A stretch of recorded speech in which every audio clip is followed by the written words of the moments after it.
Not interested in photo ops. Extendivite, a 7-herb combination of garlic, cayenne, hawthorn, bilberry, ginkgo biloba, valerian, and milk thistle. Extendivite is designed to strengthen the heart and arteries and help the body heal itself. Doctors are not able to explain the improvements they are seeing in their patients' health who are taking Extendivite. People who once needed more pills are now taking less and getting better. Due to the unexplainable improvements in their patients' health, more doctors are calling to order Extendivite for themselves. Help Extendivite make your doctor a believer. Extendivite is available in capsule or liquid form for just $69.95 for a 2-month supply. To get started, call 1-877-928-8822. That's 1-877-928-8822 or visit heartdrop.com. Extend your life with Extendovite. This is RBN, the Republic Broadcasting Network.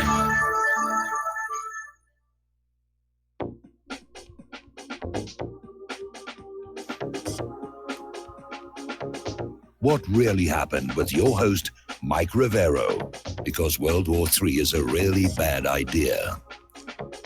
Here is your host, Michael Rivero. And aloha, America. Welcome to our show today. It's Thursday, June 14th, 2018. Sure happy it's Thursday. Sure happy it's Thursday. Sure happy it's Thursday. We have a lot of stuff to talk about today. The phone lines are open, 800-313-9443. Mike is sitting in our control room, hand hovering over the phone, ready to answer the calls, put you on the air with your comments and questions. Obviously, the big news today, getting right on into it, is finally the release of the Inspector General's report into the investigation into Hillary Clinton's private email server. And as a lot of people expected, it does appear to be a bit of a limited hangout. The report details stuff that we all pretty much knew anyway, and confirms that we in the independent media did have it right all along, but it stopped short of going anywhere with it. And one of the things that you're going to see in the corporate media coverage is they're going to say that, yes, Comey was insubordinate and Comey was, broke from FBI procedures, but there was no political bias. We found absolutely no bias whatsoever. Okay, well, there's the big problem.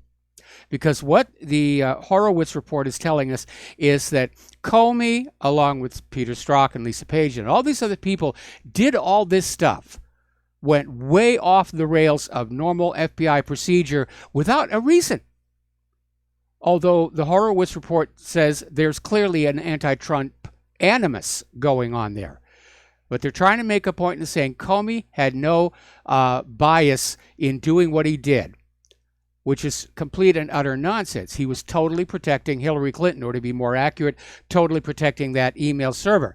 Now, the IG report does confirm that foreign actors were accessing Hillary Clinton's private email server and obtaining information, which, again, is something that we already knew all along here. Now, Trey Gowdy is already out with a statement on how he is alarmed, angered, and deeply disappointed by the Inspector General's finding of numerous failures by Department of Justice and FBI in investigating potential Espionage Act violations by former Secretary of State Hillary Clinton. Okay, I'm in agreement with that. The next question is, when does the investigation start up again? Because what the IG report has just said is the investigation into Hillary Clinton was totally botched. Is it not time for a new investigation? Of course, if you go over to social media like Twitter, Hillary's supporters are already out there trying to load this thing down and say, oh, this proves Hillary was treated unfairly and now it's time to just let it go. No, it isn't. It's time to have a proper investigation because these are serious allegations of felony espionage crimes. And even Comey admitted that in that bizarre media, press conference where he went down that laundry list of felony Title 18 violations committed by Hillary Clinton and then said she didn't mean to do wrong, so we're letting her go, even though Title 18 does not require intent. Now, the actual report was released publicly only about 2 hours ago, and there's a lot of people out there trying to tell you what it says in the hope you will not bother to read it for yourself, which at 500 pages long, it's going to be an issue. But some people are reading it, and a lot of stuff is starting to surface. Descriptions about what went on with the Clinton tarmac meeting and how after it was all over, Loretta Lynch just looked gray and very stressed out by what had gone down. And the IG report confirms that FBI agent Strzok texted, "We'll stop Trump from becoming president," which is interesting because on the FBI's official server, where all the text messages are saved, that one text is now missing, supposedly according to a glitch. So,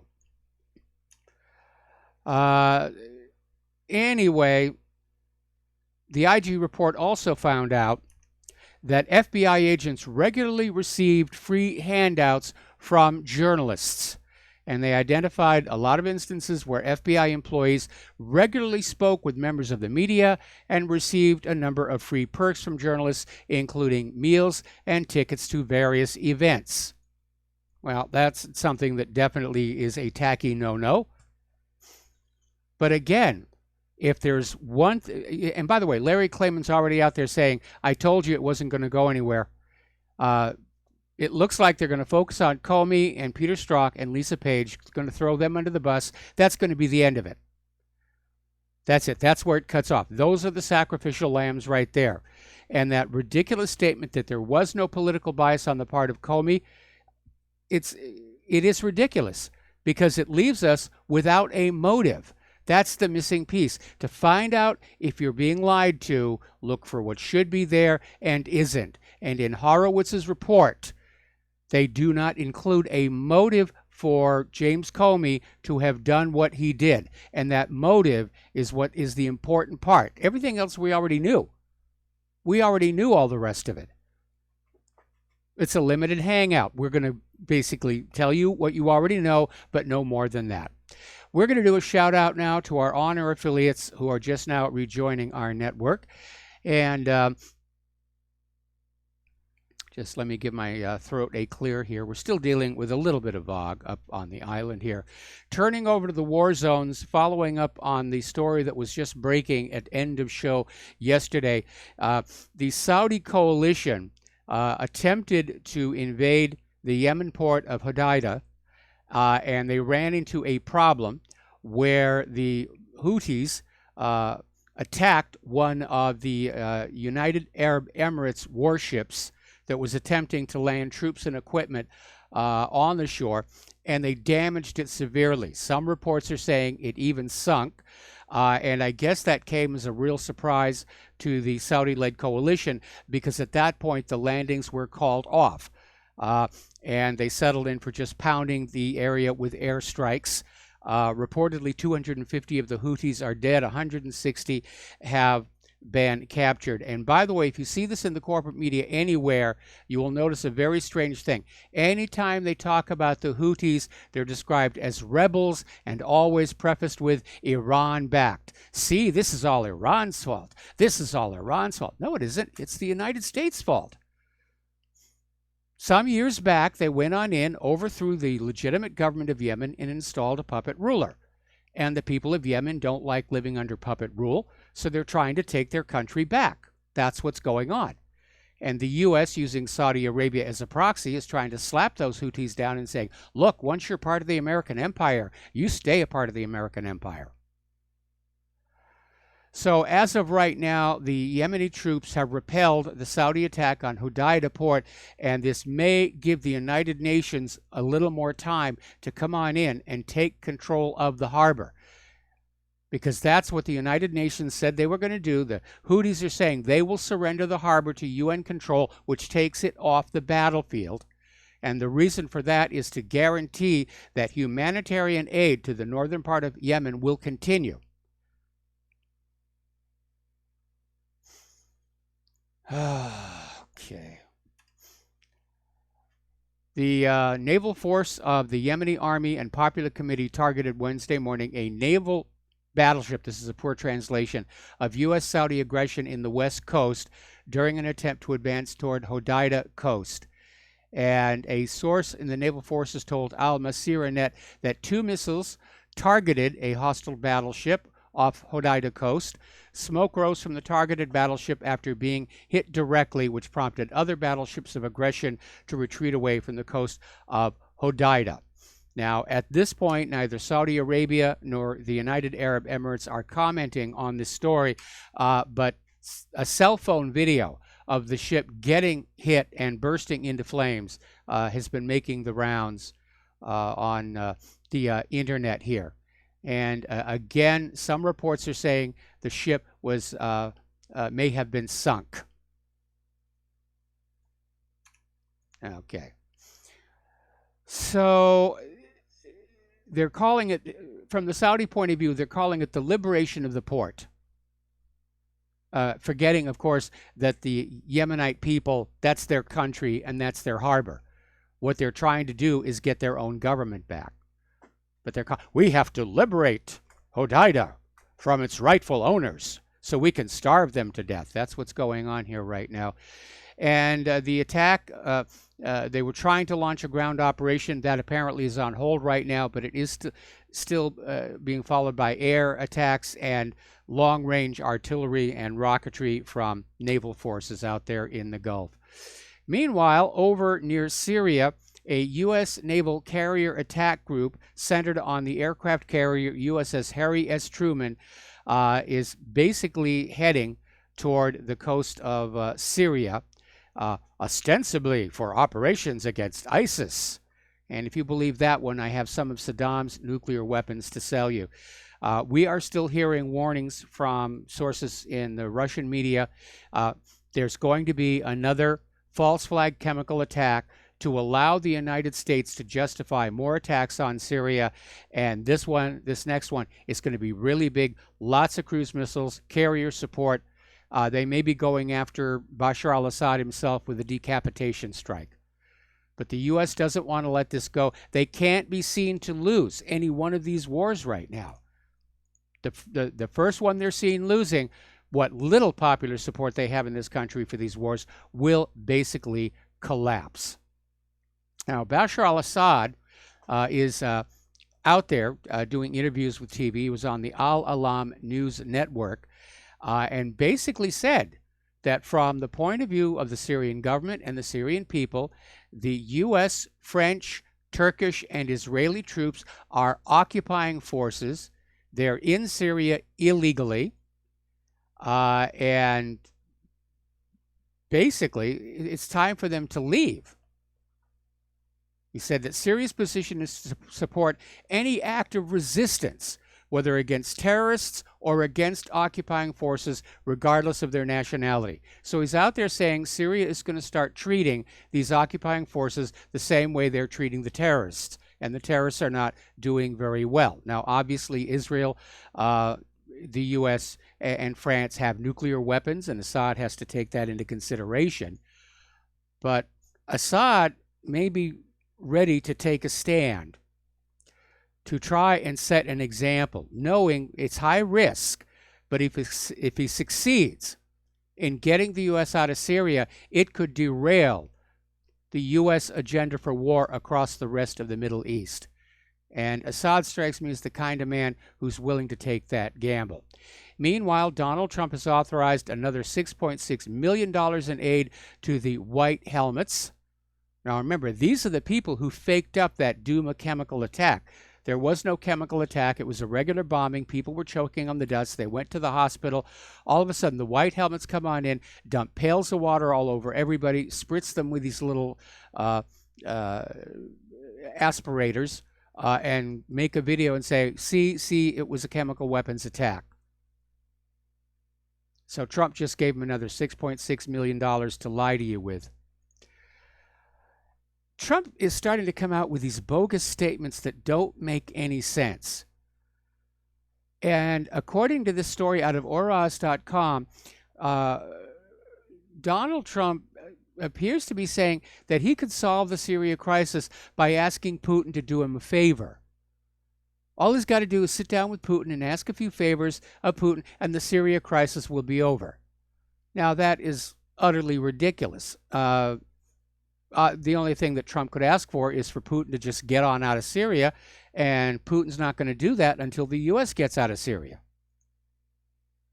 But for Trump to make that, I think he's spending a little too much time on his Twitterverse.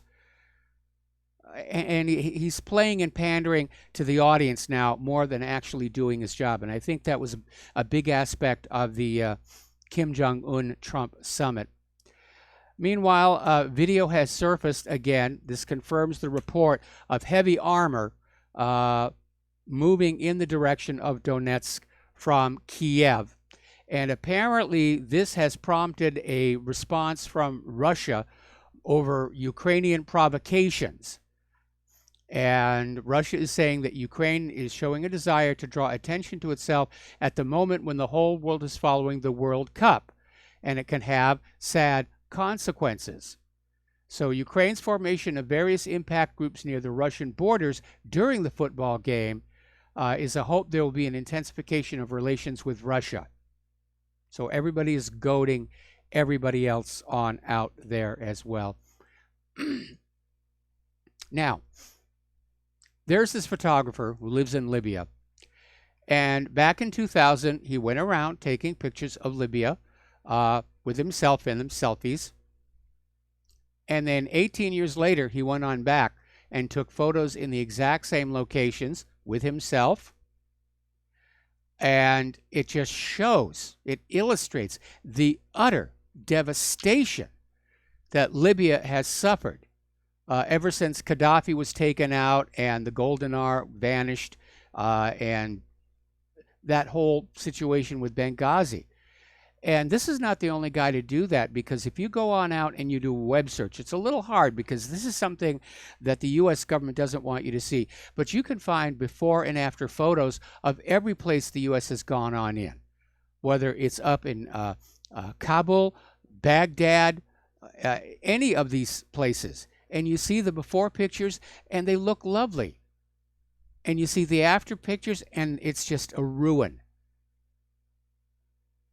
And you need to confront the utter devastation to the entire world being brought about by all these U.S. wars, which, if Bernie Sanders is to be believed, now number 76 around the globe. Now, people are still reacting to the United Nations General Assembly vote in which 120 countries condemned Israel over the violence in Gaza. And Nikki Haley is still out there saying that, well, you know, there are other countries where their leaders are killing their own people. And she went down the list of ones we already know are lies about how Iran is killing their own people and Syria is killing their own people. Why are we so focused on Gaza? Well, because bashing Israel has become the top sport here at the United Nations. And I don't think that went over very well with the rest of the United Nations. But it's clear at this point, with 120 votes in favor of the resolution, there were 45 opposed. I'm sorry, no, 8 opposed, 45 abstentions. It's clear that the opinion of the world has turned against Israel. And for people like Nikki Haley or the New York Slimes, who are out there still trying to spin this as somehow a positive for Israel, and it's all Hamas' fault. Imagine the outcry if it were Israelis that were being held in a giant open-air prison like Gaza, and somebody was shooting through the fences to kill 120 of them. What would your reaction be then?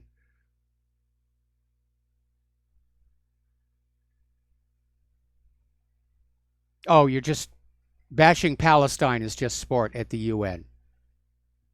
We know what's going on over there. The world is looking at it. They're seeing it with their eyes. And I don't know about you, but I am thoroughly ashamed that Nikki Haley is our ambassador on at the United Nations. Just totally ashamed here. Okay, I'm getting emails that there's lots of buffering on the show here. Let me see, YouTube or RBN. Of course, as you know, 2 days ago, net neutrality ended, and that means we're going to be moved off into the slow lane here. All right, let's take a phone call. Neil in California, aloha. I'm going to have to take you through the commercial break. What's on your mind? Aloha, Michael, Claire, in the United States of America. I hope all you islanders are doing good. I hear about the fog and all that. So, yes. Wow. I just kind of finished slowly 1984. I got the box edition of the Orwell writings, and it sounds like, I don't know, everybody's trying to reclaim their portions. Okay, like you were Neil, talking about the oligarchy. Yeah. Neil, I got to put you on hold. Do not hang up. I'm going to come right back to you after these words from our sponsors.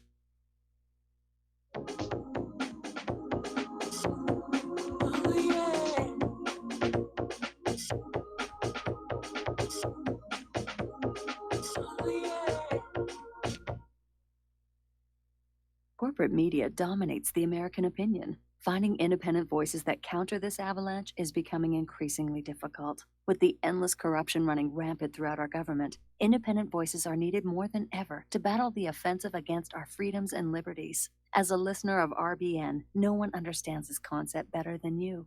Now it's up to you to do your part. The time has come for you to take action and begin broadcasting the truth to hundreds or thousands of people every month. Sound impossible? Quite the contrary. With pointed slogans from LibertyStickers.com, you can reach countless sleeping Americans unaware that they live in a real-life wonderland. LibertyStickers.com has a huge inventory of political bumper stickers and messages that reflect the truth about our government, our politicians, and the future of America. With so many in stock, there's one perfect for you. Visit us today at LibertyStickers.com. Again, that's LibertyStickers.com. Do your part. Your voice is important. Let it be heard.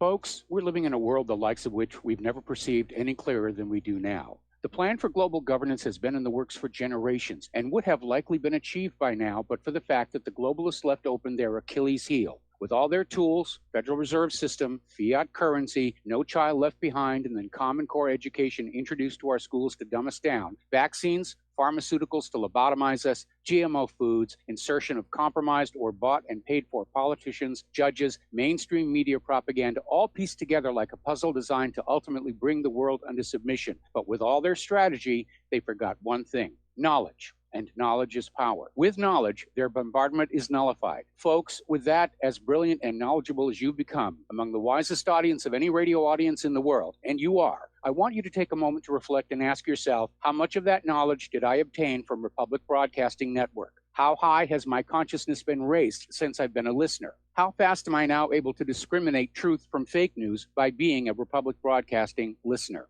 How clear am I now able to see the world since I've been listening to RBN? Ask yourselves those questions, folks. Then ask yourself, what is that knowledge worth to me? Like my morning coffee, how would I survive without it? A voice of truth in a sea of lies. Do we not all need to make sure it survives? Like public broadcasting, we are now finding we can only survive with listener support. Censorship, advertisers being attacked, truth itself being attacked. It's the only way through this. We at Republic Broadcasting humbly ask you to become a supporter. Look at your budget and make a determination of what Republic Broadcasting is worth to you and what you can afford on a monthly basis.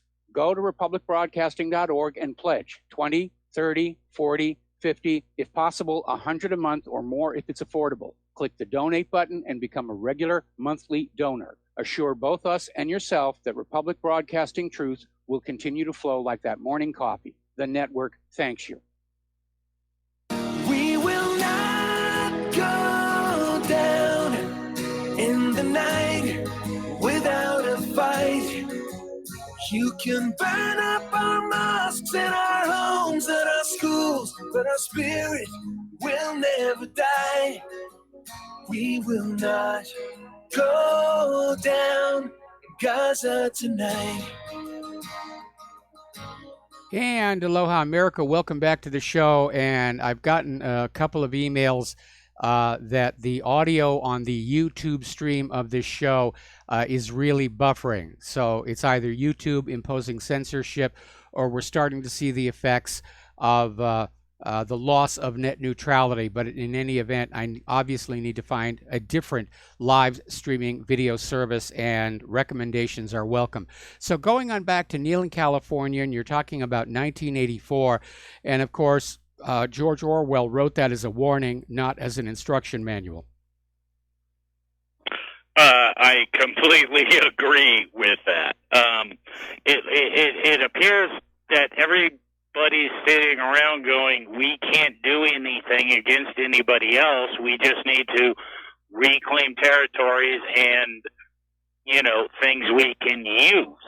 So it's more talk than anything else. And I want to say what you were talking about right before I chimed in was Nikki Haley needs to be removed.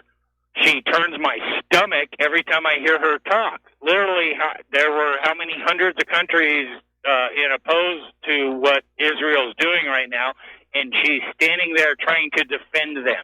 Yes. Who does she work for? Right? Who does she work for? She works for Israel. That just turns my stomach. Yeah, exactly. She's made it very obvious. She's Israel's whore, as is pretty much all of the entire U.S. federal government. And everybody knows it. Everybody sitting in that United Nations chamber knows that's what's going on.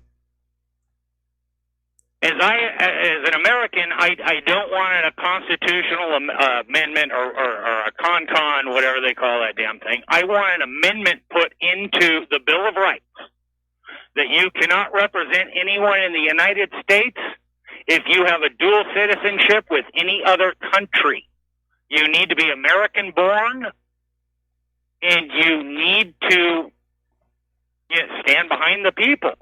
So let's go back to 1984, and they're changing the history before our faces by what was the news this morning, was they're going to investigate Trump family and their, contributional charity. Their foundation. When that's the foundation, which that's what the IG report is reporting on, is Hillary and her foundation. So no, that's not what the IG report. That's not what the IG report reported on. This IG report was about the investigation into Hillary's email server. But you're right. This fanning up of the foundation, Trump Foundation issue, is an attempt to basically level the playing field. By the Democrats, who understand that even though the IG report is a limited hangout, it's still very damaging. The optics on it are bad. And yes, they were able to build a firewall between this investigation and the actual email server itself, but it shouldn't be there. The sum of this IG report is that the investigation was handled improperly. So the next step is, let's have a proper investigation by somebody without political bias who's going to do it properly. Let's get Larry Klayman up there. Larry Klayman's champing at the bit. No, I love this idea because literally it needs to happen. It getting leaked out.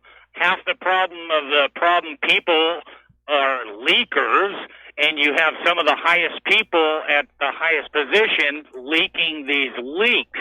So, yes, an investigation on the investigation is needed. And the more the original investigation happens, the more that this kind of comes out that, we need to look into this, that, and that thing. And that's why I kind of said, I'm not a 100% Trump supporter because he allows Nikki Haley to sit in the UN right now. But he is doing a lot of that draining the swamp thing we talked about earlier. That I said he's letting himself get walked on. He's watching and looking around him, and he's allowing a lot of stuff that most other people would never allow to happen. And I think there was an incident where he sat there and it was put on CBS News, all the TV news, and it was about the immigration thing. He's all, bring it all on. Put everything on the table in front of me. Bring it on. I'll take it. I'll take the heat. I'll do that. Okay. And that told me, okay, he might not be completely sold out, but a lot of things, allowing Nikki Haley to keep talking and some of the other things, I don't want to go into. Let's focus on let's drain the swamp. And what I see right now, I didn't hear this yesterday. I hear it first thing this morning when I get out of bed on the radio, was they're investigating Trump and their foundation. Yep. Well, that's all of Hillary's problem, was the foundation.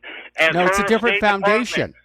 You're talking two different foundations. They're talking the Trump Foundation, not the Clinton Foundation. No, exactly. They're trying to put the focus on the Trump Foundation, yes, which probably did nothing wrong, when the Hillary Clinton Foundation was the repository for pay to play. Okay, well, Neil, thank you very much for the phone call. We've got to let you go. We've got to take another break for commercials. We've got more callers waiting on the line, and we'll be right back.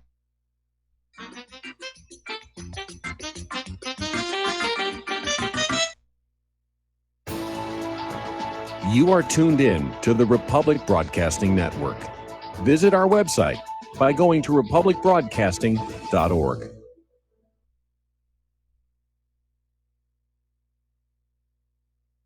Homeowners, if your lender has gone out of business or sold your transaction to another lender or servicer, you may be the victim of a wrongful foreclosure, resulting in the loss of your home. If you've already lost your home, are in foreclosure, or even in good standing, you can challenge the mortgage transaction's illegal issue, and your property can be restored to you, and your foreclosure can be stopped or reversed, and the mortgage transaction declared unenforceable. State laws, U.S. title codes, the Uniform Commercial Codes, and U.S. Supreme Court rulings have upheld that defective mortgage documentations can reverse or stop foreclosures and enforce property title claims in favor of the homeowner. We are having successes in stopping the process of foreclosure, the enforcement of the foreclosure judgments, the sale of property, and evictions after the sale. We are not attorneys, and we don't give legal advice. We are a professional team of legal researchers, providing forensic mortgage audits and expert witnesses. We have the knowledge to produce the evidence and enforce laws regarding your legal issues. We've been in business for 12 years without a complaint. Consultations are free, and we provide a free title search to confirm if your mortgage has legal defects. Please call 855-253-3748. 855, 2, keep it today. Tired of being lied to, mass media? It's growing more and more apparent today that news is received less and less through standard media outlets. Even with a growing audience every day, RBN is beginning to direct more efforts into social media. Social media and the use of the internet is fast becoming the primary source of people for news. Again, they're going to slap some low-level people around. And that's going to be the end of it. It is a cover-up. Larry Klayman is absolutely right. It's just another government cover-up. This thing is as bogus as the Warren report. Yeah, there's no justice in this. They should have just they kept them waiting all this time. This was the whole thing. The hook. They said, well, we got to wait for the IG report. We got to wait for the IG report. No, they could have. Independently of the IG report, they should have gone ahead and had a second counsel 6 months ago. I absolutely agree here. I absolutely agree here. And again, the one thing that is very obvious from this IG report is this was an improperly conducted investigation into the issue of Hillary's private email server. So we need a properly conducted investigation into Hillary Clinton's email server. Right, I don't think that's ever going to happen. She's just going to skate. She might even run again in 2020, which would be amazing. But that's going to be an interesting replay because we're getting word that Bernie Sanders may step back in 2020, which, I'm thinking about maybe backing him. But we'll see how the field is going to shake on out. Personally, I don't think Hillary's electable in 2020. They were literally propping her up in 2016, and I can't imagine that by 2020 her health is going to have improved. Apparently, she's been seen walking around with some kind of a brace on, which may suggest she's actually dealing with some serious osteoporosis issues. Anyway, Don, thanks an awful lot. We're going to let you go, and we're going to switch over to Mark in North Carolina. Aloha, Mark. Welcome to the show. What's on your mind? Mike, I just heard something disturbing on InfoWars earlier. Owen Schroyer, they said that the funding for the white helmets has once again been increased. Yes. After they decreased it. I don't know if you heard that. I looked it up. I tried to find it. I couldn't find it on, I Googled it and all that. Did a search on it. I couldn't find it at this point yet. Yes, But, Trump is sending them $6.6 million. Oh my God! Yeah, that's what he said. See, every time I think I might be willing to get back on that Trump train, he does something like this. Now, I don't know whether he doesn't understand how he turns so many of his supporters off by doing this, or whether maybe somebody's holding literally a gun to his head and telling him you better do this or else, or whether he's listening to that creep there. What's his name? Sheldon Adelson. No, it's Sheldon Adelson, but the creep is his son-in-law there, Christian. Kushner. Yeah. You know, well, it's turning out, from where I sit, Trump is proving to be a very weak leader because he's very easily swayed by his advisors, and he's got all the wrong advisors around him. He's very susceptible to flattery, and he's beginning to, I think he's letting being in the White House and being the president get to his head. He's going to be a prima donna by the time 2020 gets around here. Well, what he did in Korea with the North Koreans, I kind of agree. I mean, I don't think we should be there at all. Personally, my opinion is all troops should be taken away from the four corners of the world and brought back to the United States. Our defense, which is really to police the world budget, should be cut in half, and we should worry about defending this country and taking care of the problems. And that's fine. But if we are going to be involved, we probably did the right thing there with Mr. Ung there. But as far as I disagree with that. I have to disagree because nothing has actually changed yet.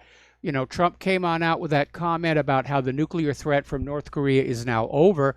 That was a very reckless and premature statement to make. And the administration is sending John Bolton and Mike Pompeo to negotiate with the senior North Korean diplomats over a potential implementation of the agreement. But Mike Pompeo and John Bolton never wanted the agreement to happen in the first place. So they're absolutely the worst people to send on over there. To me, that's going to sabotage the possibility of anything positive actually happening. Now, what happened at the summit is Kim Jong-un bolstered his prestige on the world stage by having that one-on-one meeting with the President of the United States of America. Donald Trump got to look like he's playing the peacemaker for at least a short interval, so he came away happy about that. But other than that, nothing has really been accomplished yet. Personally, I think we've got a better chance of seeing the Koreas reunify than there of being any kind of a deal between the United States and North Korea. Well, that's personally what I think. If they can work it out between themselves, North and South Korea should get together, work out something, whether they become one nation again or a quasi one nation, and tell the U.S. to pound sand, get the heck out, get out of there, and then they could denuclearize or whatever they want to do, and that would be the best thing. And any agreement we should have is that if he does denuclearize, we should get out troops, every one of them, every one of the 30,000 American soldiers, sailors, Marines, airmen, whoever they have there, should get out, period. They don't belong there. I'm sick and tired of this. I mean, our tax money is funding all this garbage. We're constantly risking wars. We're constantly getting into wars. Americans are dying for what? And they're killing people for what? To satisfy a bum like Sheldon Adelson? If I had my way, Sheldon Adelson would have all his wealth confiscated. I'd find some way to either tax him or do something to confiscate every dollar that crook has, and that's what. And I would do a lot with a lot of these billionaires.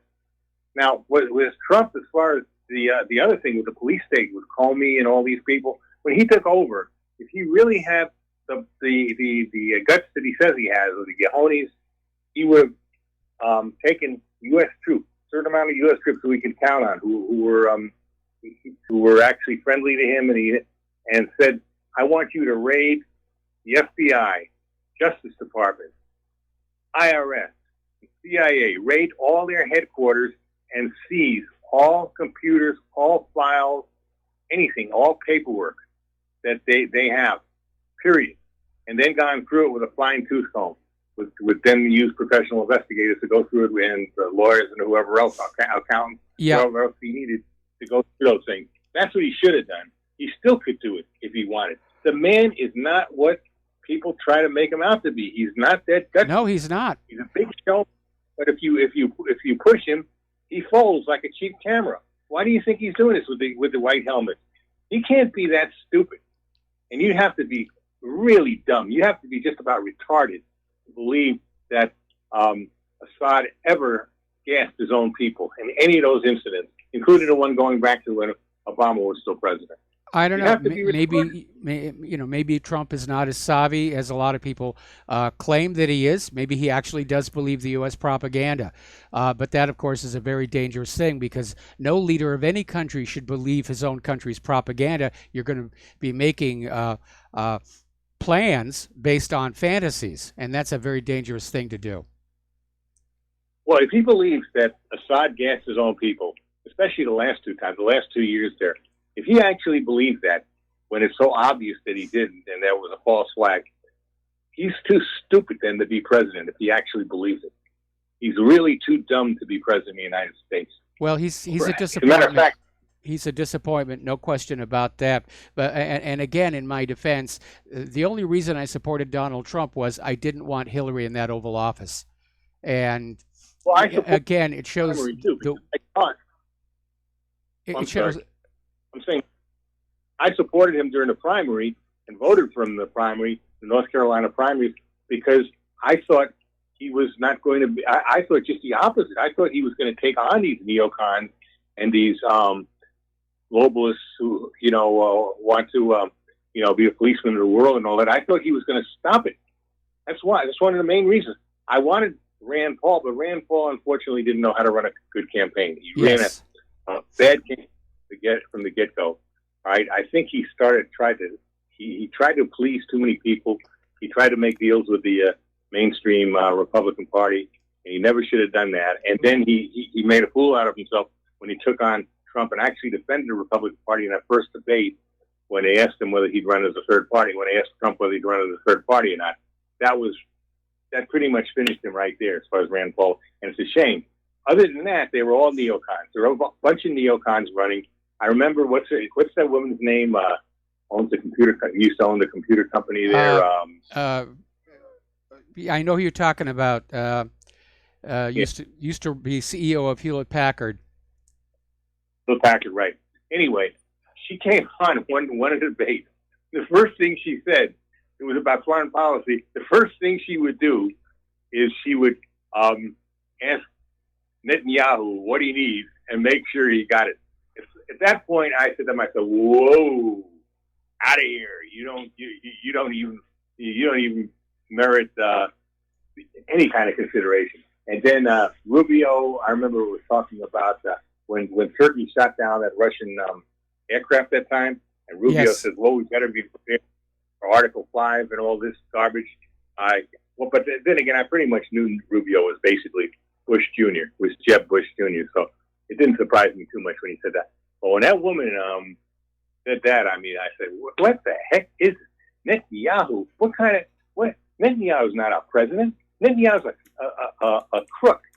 He's scum. He's not worth the time of the day.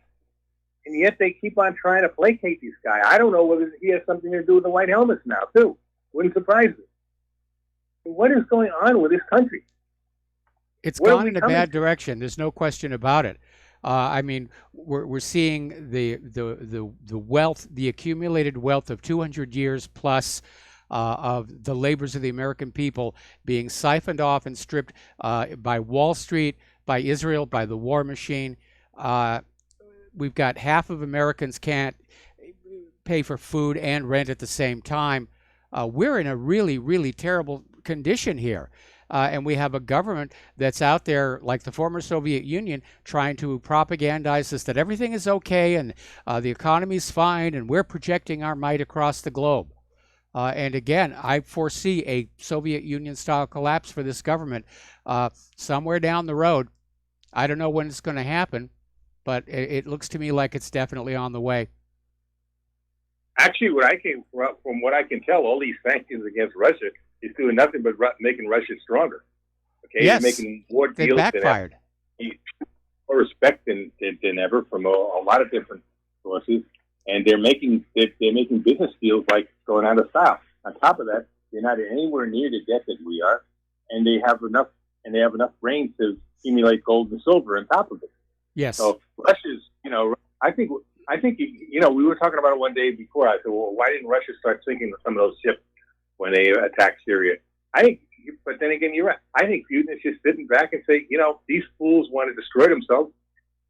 Why get in their way?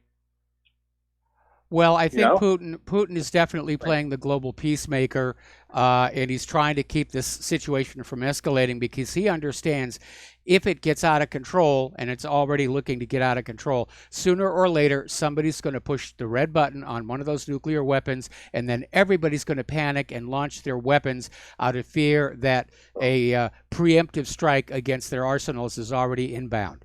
And that's going to be rough. I know you're big into science and all that and then computers and all. I'm sure you've seen the Terminator series. Every time one of them comes on, I watch it again. Yes. I mean, I'm fascinated by it because I can see something like this happening. Okay, it was the machine. Well, the machines took control and fired the missiles from both the U.S. and Russia at each other at that point, and it turned us to basically like a road warrior type of thing with the machines running the Earth. I can actually see something like this happening. Okay, we're pushing it and pushing it and pushing it and pushing it. Plus, with this artificial intelligence, I don't trust on top of it. I can really see, unfortunately, a Terminator situation happening. We're making more and more powerful. I see some of these robots they're playing with. These things are very big, strong, and athletic. Yes. And it looks like they're ready to turn them into some kind of super soldier. And I'm sure Russia's doing the same thing because they have to. We're all trying to keep up to each other. As a matter of fact, the Chinese and the Japanese are probably further ahead on robots than either of us. Oh, so, definitely the Japanese are. Some of the stuff that Japan has done is just amazing. Amazing, but it's scary at the same time.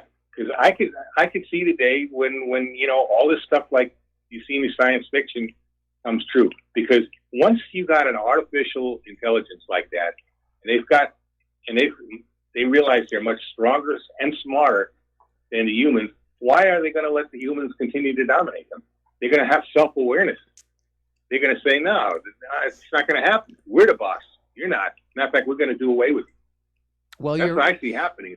There's an issue there that you're overlooking, and that is that you're presuming artificial intelligence will have the same drives and emotions that we humans do.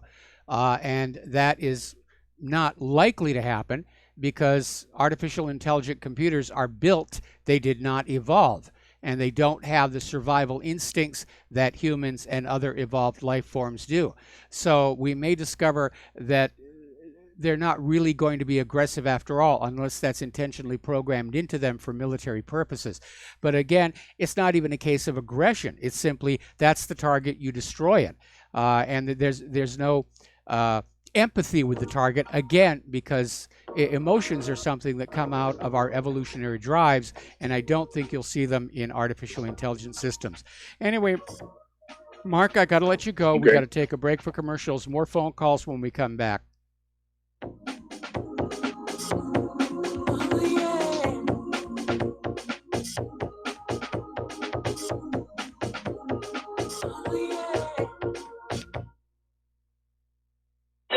Okay, nurse, let's get this man to the ER stat. Right away, doctor. We see this every day. Heart attack or angina pain due to blocked and clogged arteries. Chelation can remove obstructions or blockages from arteries and help avoid painful and expensive surgery. Now there's Angioprim. It's a liquid oral chelation product that you take with juice. You start to feel the results fast. Angioprim increases blood flow all over the body, and that means more energy and strength to take on the day with less aches and pains.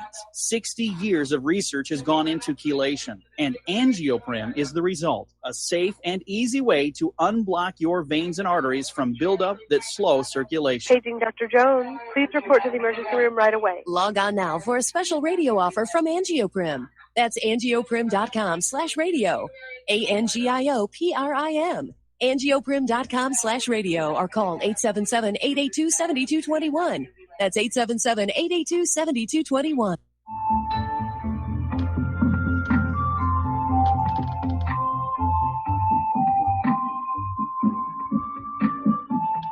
Do you know there is an ongoing war right here in America? Are you aware that U.S. citizens have been classified as enemies of the state since 1933? Have you recognized that our entire government is really a vast network of interlocking corporations engaged in commerce? Look up Title 28, Section 3002. Tune in to In Defense of Humanity on Saturday nights at 7 p.m. Central Time. Find out what's really going on and learn how to protect yourself and your family as flesh and blood men and women living in a corporate reality.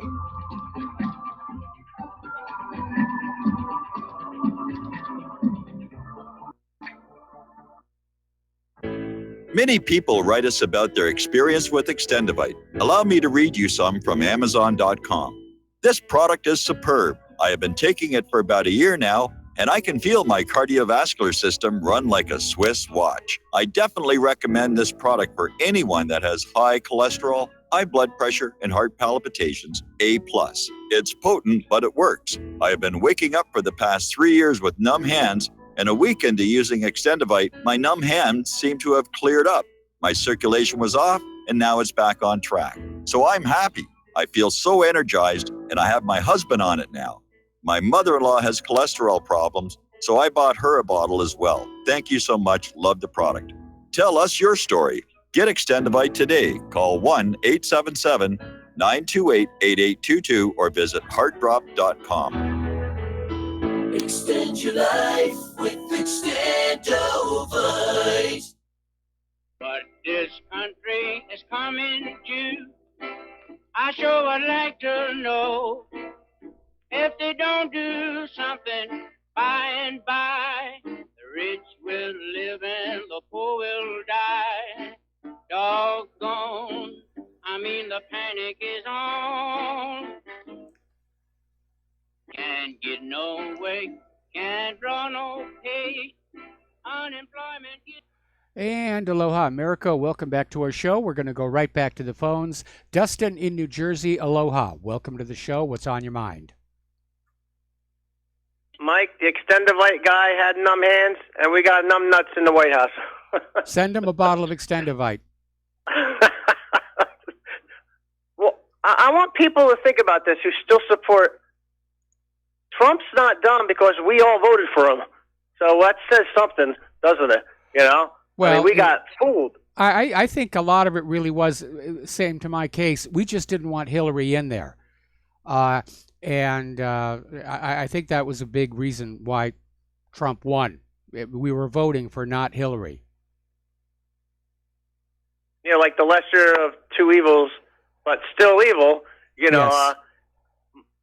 Mike, what kills me is the white helmets. He takes the funding away and he gives it back. That's aiding and abetting terrorists. They are part of al-Nusra Front. Yes, they are. My God. $6 million of taxpayer money. Yes. Where's all the Trump supporters on that? That's a tax break for al-Nusra Front. Yep. You know? Totally ridiculous. And why did he pull the funding in the first place? He knew who these people are then if he pulled the funding, right? Yes. So then, how does anybody explain why he gave it back? Probably because they need to finance a new big bloody false flag attack in Syria to launch the next war. And we're seeing all the indications. We've been hearing warnings from Russian sources that there's planning for a new big messy false flag. You've got the carrier group based on the Teddy Roosevelt heading toward the coast there. And it looks like we're going to see another replay. There's going to be a false flag attack. Trump is going to get up there and say the war is on, and they're going to haul on off and just blow up a lot of Syria.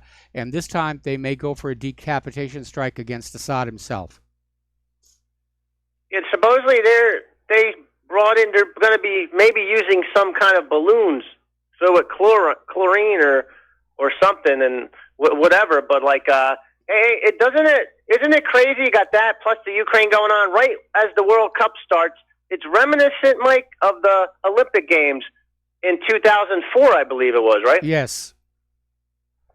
Yeah, a lot of stuff is getting, done under cover of something else and distractions. And I can imagine that probably if the situation in Syria escalates or Ukraine escalates, that Israel is going to intensify what they're doing in Gaza.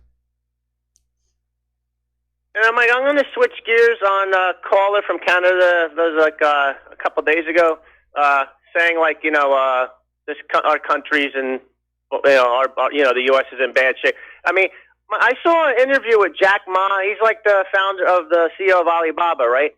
And yes. He says the U.S. spent. I mean, he's not a dummy, and neither are the Chinese. The U.S. spent $14.5 trillion over 30 years in all of our wars. We didn't build up no infrastructure. We got nothing left here, Mike. Yep. Nothing. Yep. And that's our legacy now. That's it. You're absolutely right. Yeah, the nation is a hollowed out husk of what it used to be. We've absolutely been bled dry. And it's just been bad government, one bad corrupted government after the other. And it all goes back, first of all, to the founding of the Federal Reserve, and second, to the removal of campaign donation limits, especially from corporations.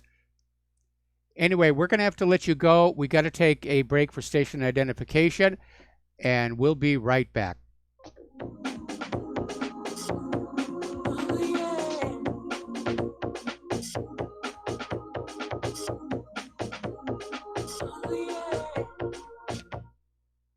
Corporate media dominates the American opinion. Finding independent voices that counter this avalanche is becoming increasingly difficult. With the endless corruption running rampant throughout our government, independent voices are needed more than ever to battle the offensive against our freedoms and liberties. As a listener of RBN, no one understands this concept better than you.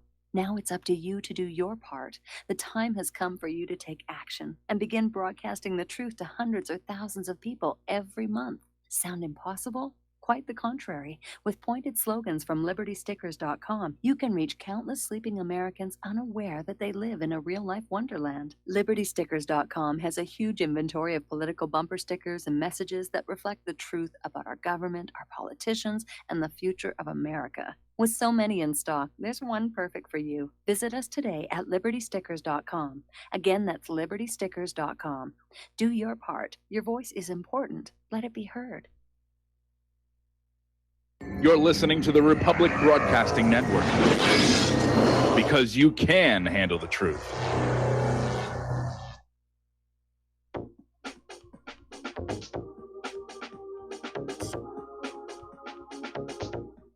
What really happened with your host, Mike Rivero. You're listening to the Republic Broadcasting Network, where you'll find out what the Fukushima's going on. And aloha, America. Welcome back to our show. Hour number 2. The phone lines are open, 800-313-9443. We're going to go back to the phones. Joe in Tennessee, aloha. Welcome to the show. What's on your mind? Hey, Mike. I'm just watching this Trump in the war with the deep state and kind of enjoying it. I hear some of the alarmed callers, and I agree about the foreign policy deep state war that Trump is having and whether he's siding with the right people in that war. But I must say, in this war against the deep state in the Justice Department and the FBI, I am ecstatic Trump is doing his job as the great exposer. Every week, more of these clowns like Trey Gowdy, and they just seem to throw themselves on the barbed wire. And I think Trump, that whole report is going to just expose a whole nother level of them, all their propagandists and mockingbirds on the media. And it's not over at all. This is just the beginning. I mean, Trump has got the NSA intercepts. He knows the conversations. They're probably making threats against his life. That hasn't come out yet. It's probably buried. And then you get to the level of who was burying these statements. Joe, Yes? I'm sorry to cut in on you, but you need to sort of back off I get rolling. the adrenaline here a little bit and understand something about this Inspector General report. All that was in it was stuff that we in the independent media already knew. And then they put a brick wall behind it. And they did that when they said that Comey did what he did, but there was no political bias, which is the biggest hole in the Horowitz report, because they're trying to sell us on the idea that Comey and these other people did what they did for no reason whatsoever, that they went way outside the rails of normal FBI procedure for no reason at all. And nobody's going to buy that. And so we understand these people are being exposed because we're the ones that are working to expose them. But nothing has really changed. They still have their jobs. I mean, Comey obviously got fired. But we're not really getting to the heart of the corruption. They're still protecting that core issue, which in the case of this particular report is that email server. Because if this report says one thing at all, it says the investigation into Hillary Clinton's email server was handled improperly. Okay, fair enough. Let's back up and start over and have a proper investigation into that email server and find out who had access to it and whether they were paying for it. Well, I agree, but they've definitely retreated to a fallback position. And now that's where we're at. And now the next attack mode will be to destroy that fallback position. And you're right. They have rallied around a point. This is their big Inspector General report, appease everybody, try to say Comey was non-political. But that's not, my point is this is not over at all. This is going to just expose a complete another layer of mockingbirds and propagandists. And I'm just ecstatic by it because it's not going to work. They're not going to be able to contain it. It's all about containing and protecting the institution. It's not going to happen. I agree that's what they're attempting to do, but I think the further information that's going to come out is going to be so explosive that it's going to destroy these institutions, and that's my hope. The other thing I've been pleased with Trump, and at the time I thought it upset me. I was like, why isn't he getting more people from the alternative media at the press, his press conferences, which I still think he should do. But the way the media exposed themselves at these press conferences, it's just amazing. I watched it today, and they didn't hardly ask the question about the Inspector General report. It was all about immigration. It's just, they just show themselves to be so in the tank that Yes. Trump just has to sit back and say, watch them. Well, going on back when he's to earlier point about Trump having members of the independent media in the White House press corps, I think it would be a really good idea. But as of right now, especially with the end of net neutrality, it looks like Donald Trump has turned his back on the independent media, which really was a significant contributor to his election victory. Because we were the ones who were holding the corporate media up to their lies and deception.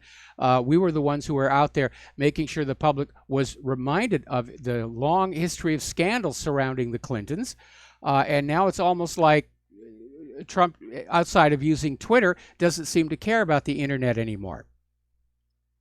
Well, he's been really good for Sean Hannity and Fox News, but you're right. I wish he'd help the alternative, which is a big part of his base, or guys like you, and not just you, but stirring up the base that helped get him elected, and Alex Jones and Michael Savage. A lot of these people now, they're getting the short end of the stick, and I just think the media outreach from the Trump administration has been really pathetic as far as the alternative media. Maybe he's scared of being called whatever, but sticks and stones. That's why he got elected, because he wasn't scared of being called names, you know?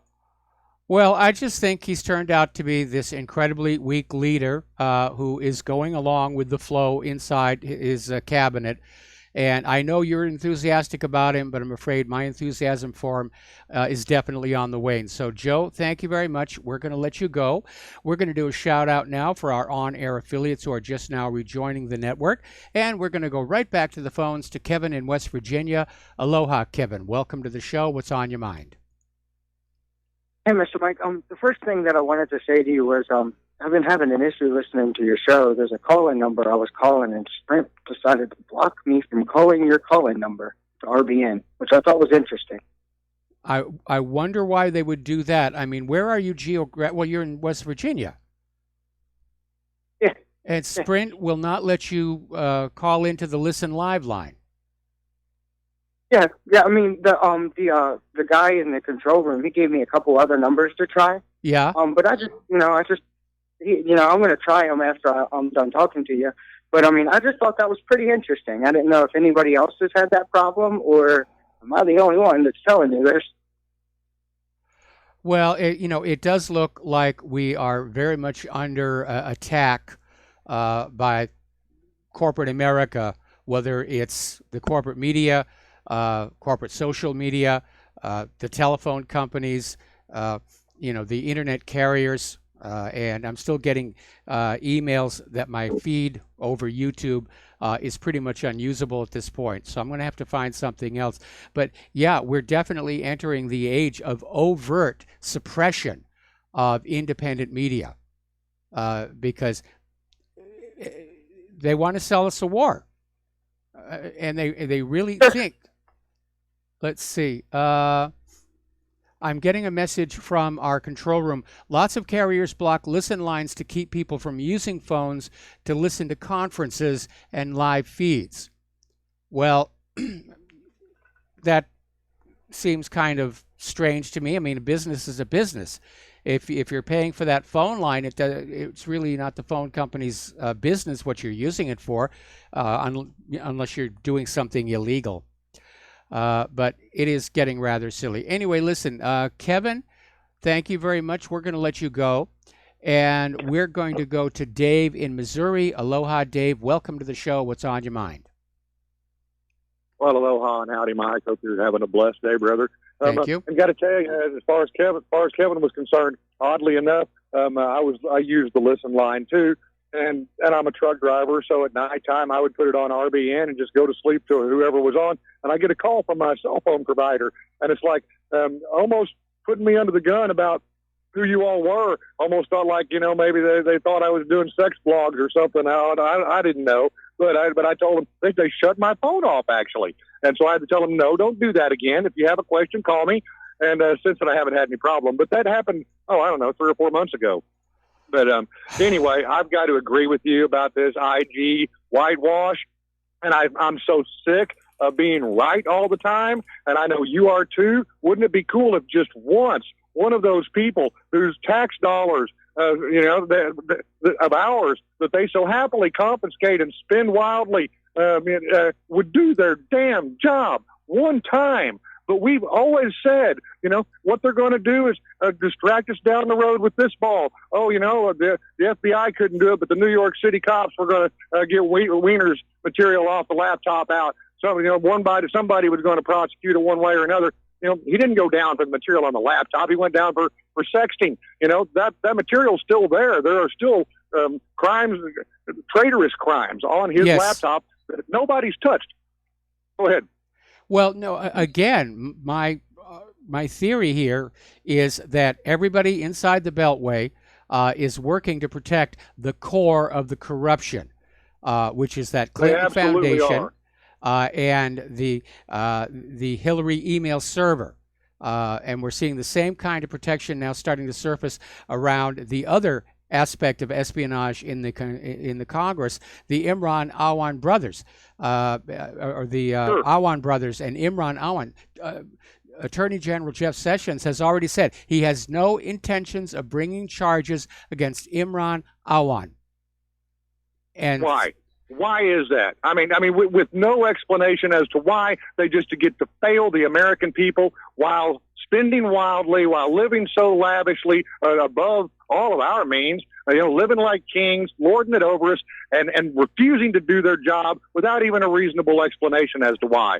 So, yeah, we always knew, you and I knew all along, and have been saying it, this IG report, it's going to be a whitewash. What did they do? They semi-throw Comey under the bus because he's already lost his job, which is really rare among this particular circle of people. And they don't want anybody else to. So, Comey, might have, but no, he didn't mean anything. And Loretta, no, she just confused people with her statements to the press, not what her and Bill talked about on the tarmac, the substance of that. No, that's all gone.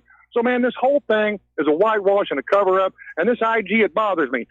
Who is Horowitz? Is he a dual citizen? Is he? It just makes me wonder, man. I mean, people were talking about his integrity. Yeah, I'd always question that, and this is proof that no, he's another shill. No, the reports that we got was that he was under tremendous pressure from Rod Rosenstein and from the leadership of Department of Justice and the FBI to water this down to protect their image. But the issue here is everybody inside the Beltway, they want to keep their job.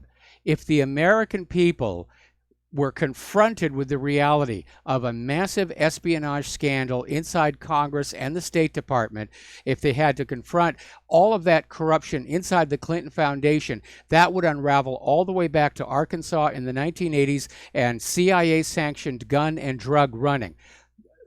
The federal government you and I both know that will never. You and I both know that will never happen because they have lulled the people to sleep. Hang on.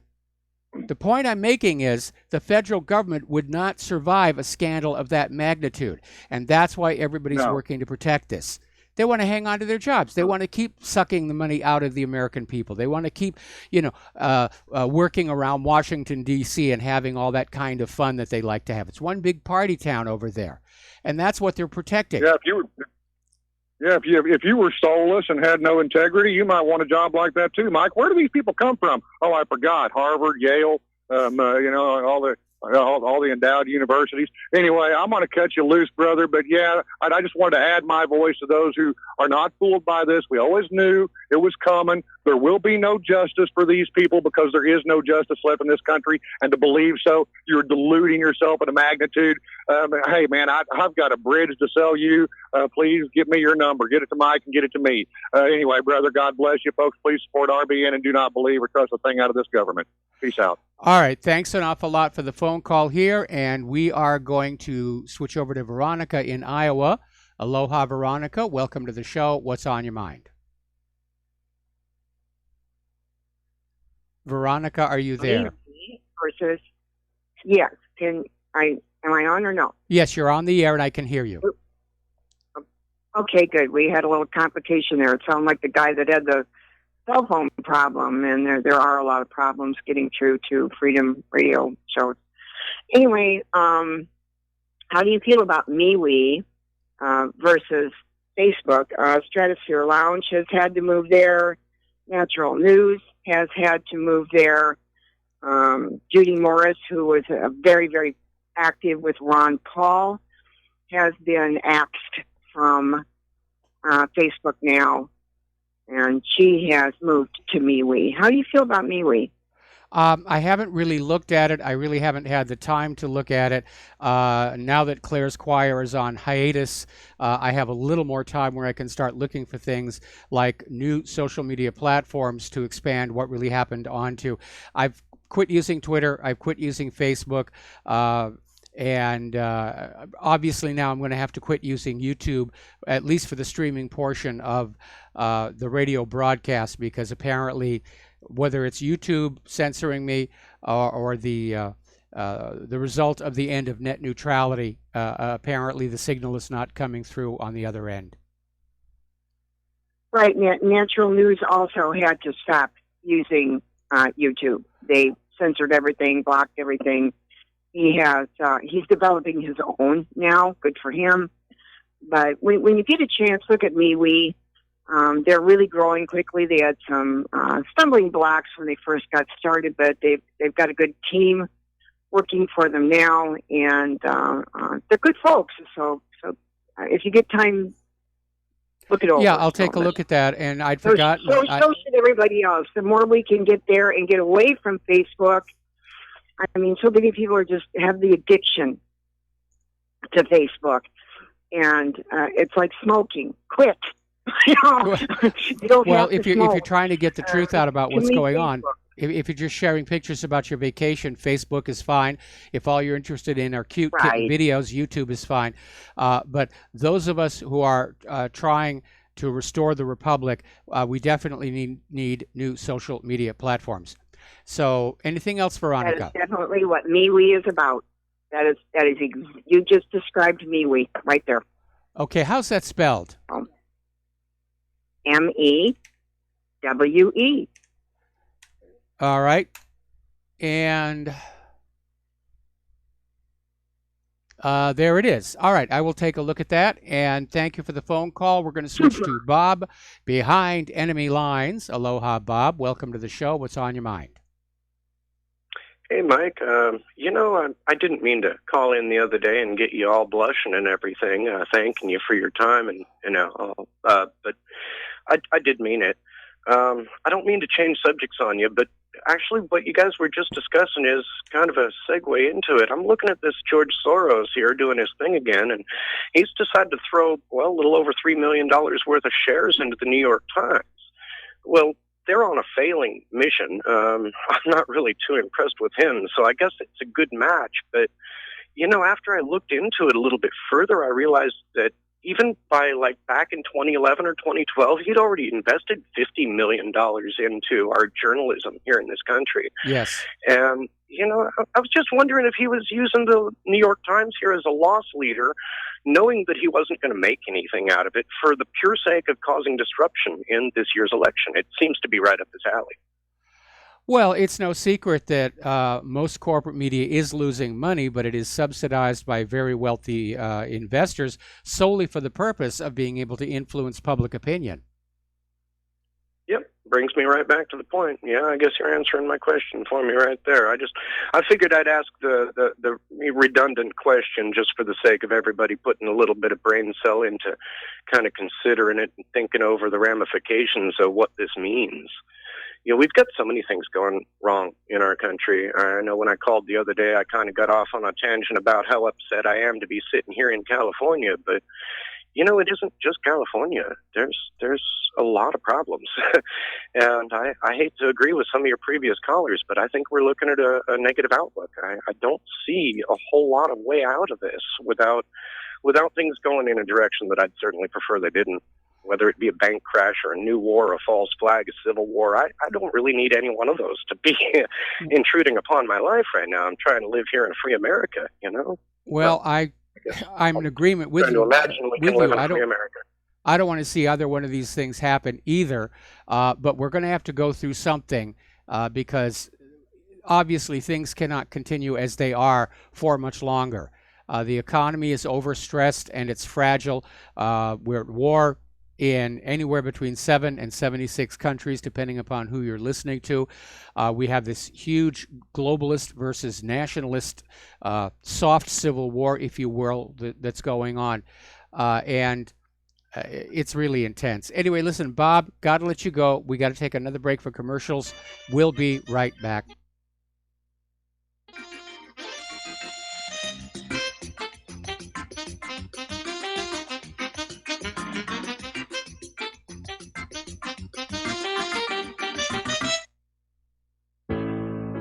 Many people write about their experience with Extendivite. Allow me to read you a few from Amazon.com. My wife and I both use Extendivite and are very pleased with the results. It has helped to stabilize our blood pressure and to make both of us feel healthier. Good product and good buy. So far, so good. I've been taking Extendivite 3 times a day, only a short while now, but already I've noticed the circulation in my hands and feet improving. They tingle. I like the idea of taking something herbal rather than pills. I take Extendivite 3 times a day, every day.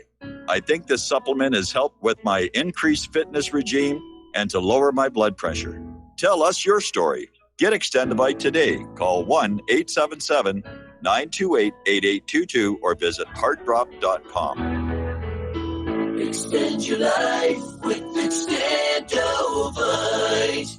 Folks, we're living in a world the likes of which we've never perceived any clearer than we do now. The plan for global governance has been in the works for generations and would have likely been achieved by now, but for the fact that the globalists left open their Achilles heel. With all their tools, Federal Reserve System, fiat currency, no child left behind, and then Common Core education introduced to our schools to dumb us down, vaccines, pharmaceuticals to lobotomize us, GMO foods, insertion of compromised or bought and paid for politicians, judges, mainstream media propaganda, all pieced together like a puzzle designed to ultimately bring the world under submission. But with all their strategy, they forgot one thing: knowledge. And knowledge is power. With knowledge, their bombardment is nullified. Folks, with that, as brilliant and knowledgeable as you've become, among the wisest audience of any radio audience in the world, and you are, I want you to take a moment to reflect and ask yourself, how much of that knowledge did I obtain from Republic Broadcasting Network? How high has my consciousness been raised since I've been a listener? How fast am I now able to discriminate truth from fake news by being a Republic Broadcasting listener? How clear am I now able to see the world since I've been listening to RBN? Ask yourselves those questions, folks. Then ask yourself, what is that knowledge worth to me? Like my morning coffee, how would I survive without it? A voice of truth in a sea of lies. Do we not all need to make sure it survives? Like public broadcasting, we are now finding we can only survive with listener support. Censorship, advertisers being attacked, truth itself being attacked. It's the only way through this. We at Republic Broadcasting humbly ask you to become a supporter. Look at your budget and make a determination of what Republic Broadcasting is worth to you and what you can afford on a monthly basis. Go to republicbroadcasting.org and pledge 20, 30, 40, 50, if possible, 100 a month or more if it's affordable. Click the donate button and become a regular monthly donor. Assure both us and yourself that Republic Broadcasting truth will continue to flow like that morning coffee. The network thanks you. Some are maxed out all their credit cards. Some are working 2 jobs and living in cars. Minimum wage won't pay for a roof, won't pay for a drink. If you gotta have proof, just try it yourself, Mr. CEO. See how far $5.15 an hour will go. Take a part-time job at one of your stores. I bet you can't make it here anymore. And aloha, America. Welcome back to the show. We're going to go back to the phones now. Chris in Cleveland. Aloha, Chris. Welcome to the show. What's on your mind? Aloha, Mike. How you doing? Doing fine. Yeah, I was calling about, I heard you talking about new platforms for social media and live streaming, I think, is what you're looking for. Yeah, I'm looking for a replacement for YouTube where I can stream the radio show for people who actually have a desire to see my face at the same time I'm talking. Right. I was just going to make a quick suggestion if you're at all familiar with Steemit. That's STEE. Yes. Okay. Yeah, that's one of the ones I'm going to be looking at. Somebody just sent me a list of the 10 alternatives to YouTube, and I'm going to be going through that. Yeah, they have a thing called DLive. I don't know exactly how it works, but it's like an offshoot or it's an affiliation, but they have a live streaming thing, especially if you're using a PC. I've experimented a little bit with it just over an Android phone, and not so easy that way, but I think if you have a dedicated PC, you can definitely get up on that. And then, my other suggestion would be to follow what the younger kids are doing with this stuff, because what they do is they'll stream out to like 7 or 8 different things at once, and it's like Twitch is one of them. I don't know all this stuff they do, but yeah, well, that's just to their groups here. What I need is to be able to take a video of the radio show and have it show up on a player on my screen that everybody will see when they go to my website. And that means it's going to take a moderately large server to actually do that. But I'm going to be trying to work over that over the weekend. DLive. Sorry? DLive. Yes, I've heard of that one before. Yeah, that should do the trick for you. At least replace YouTube and then add other ones. The thing is, you have to apply to it. It's like it takes a couple days. It involves cryptocurrency exchanges and stuff. So it's like registering on the blockchain somehow. I don't know all the ins and outs of it, but well, I'll definitely be looking at that's that. how- I'll be looking at that. And Yeah. Okay. All right. So Yeah, it's thanks an an awful lot. up-and-comer. Thanks an awful lot for the All right, phone man. call. We're going to let you go here. Okay, getting on back to the news here. We were talking about Israel and how the United Nations General Assembly has voted to condemn Israel's violence against the people of Gaza, and how Israel has crossed not just one red line, but two.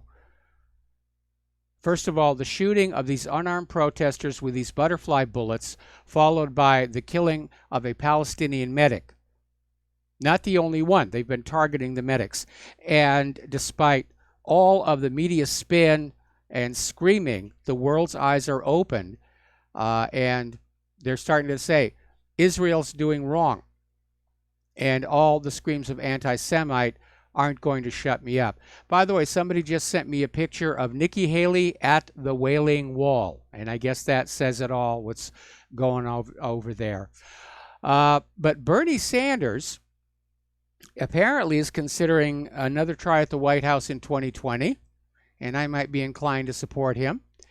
But he's actually coming out and he's being critical of Israel, and he's taking it mainstream. And I think it's time that people start doing that. It's time to start openly saying Israel is no better or worse than any other country. They do make mistakes. They do commit crimes, and that's what's going on. And they're not immune to... Well, we just lost our connection to Twitch, it looks like. And there we are. And we're still here? Okay, we're still here. So we need to have the courage of our convictions. We need to be able to stand up and say, look, Israel's behaving badly, because that's what we're talking about, behavior.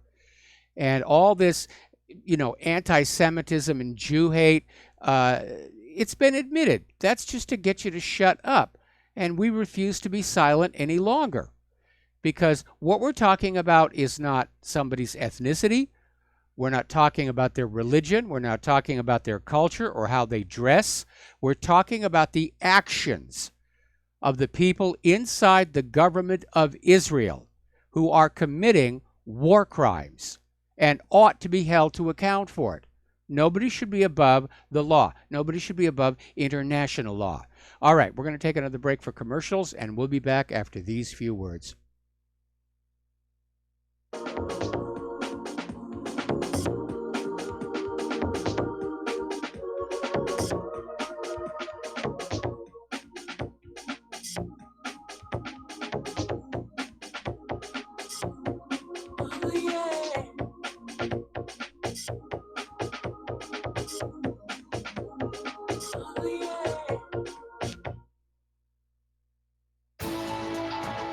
You are tuned in to the Republic Broadcasting Network.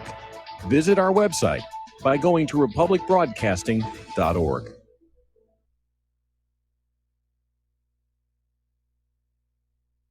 Homeowners, are you in foreclosure, expecting to be served with a foreclosure lawsuit, or suspect your lender has coerced you into an illegal mortgage transaction?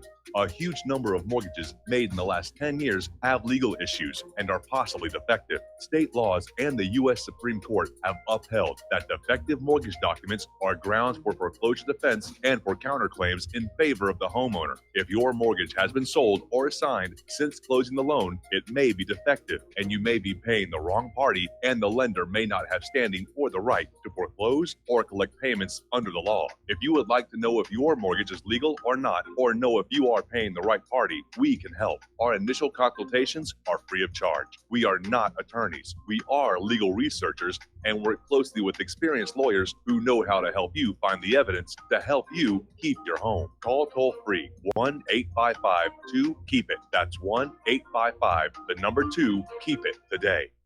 Do you worry a lot? If you're forgetful, nervous, moody, or overwhelmed, chances are you're not protecting yourself from the ravaging effects of stress and anxiety. No matter the cause, ongoing stress and elevated levels of the stress hormone cortisol can rob your memory, your health, your quality of life, and your future. Now you can combat the effects of stress and anxiety while improving your memory and recall at the same time with the dietary supplement Calm and Clever. Studies show that the ingredients in Calm and Clever reduce cortisol by as much as 30% in as little as 1 to 2 weeks and increase your ability to recall facts, names, and numbers in 4 to 12 weeks. Calm and Clever was created by scientist Kurt Hendricks, a principal investigator in 2 NIH-funded studies on Alzheimer's disease. Try Calm and Clever for 2 months. You'll feel the difference. Call 1-800-758-8746 or go to calmandclever.com. Without the right accessories, any guy can be off the mark. Whether you've invested thousands in your arsenal or you own a single trusted firearm, a visit to AROutfitting.com is in order. It's one of the finest online selections of tactical optics and AR parts and add-ons, like EOTech, quick target acquisition with no peripheral loss. Browse the full range of Nikon scopes and binoculars. AROutfitting.com can illuminate your world with Streamlight gun-mounted lights from keychain to large handhelds up to 1,100 lumens. Find some stability with Battenfield tactical bipods. AROutfitting.com has CMMG gun parts, barrels, assemblies, handguards, part kits, and more. Plus mag-full clips and magazines. I know I've got you excited, so take a breath. Head to AROutfitting.com. The site's super easy to navigate and features a ton of technical info, including links to manuals. We also welcome vendor and manufacturer inquiries. Remember, if you don't see it, we can get it at AROutfitting.com. We will not go down in the night without a fight. You can burn up our mosques and our homes and our schools, but our spirit will never die. We will not go down in Gaza tonight. Women. And aloha, America. Welcome back to our show here. And people are starting to send in all kinds of suggestions for alternatives to YouTube. And it looks like there's some really good ones out there. So hopefully over the weekend, I'll have the opportunity to look at and possibly implement one of those. Getting on back to the news here. Over in Hebron, Israeli occupation forces arrested a band. A bunch of musicians in Hebron under the pretext of incitement. So, again, Israel is doing these things. They don't understand how it looks to the rest of the world. And you're really going to love this one. You're going to love this one.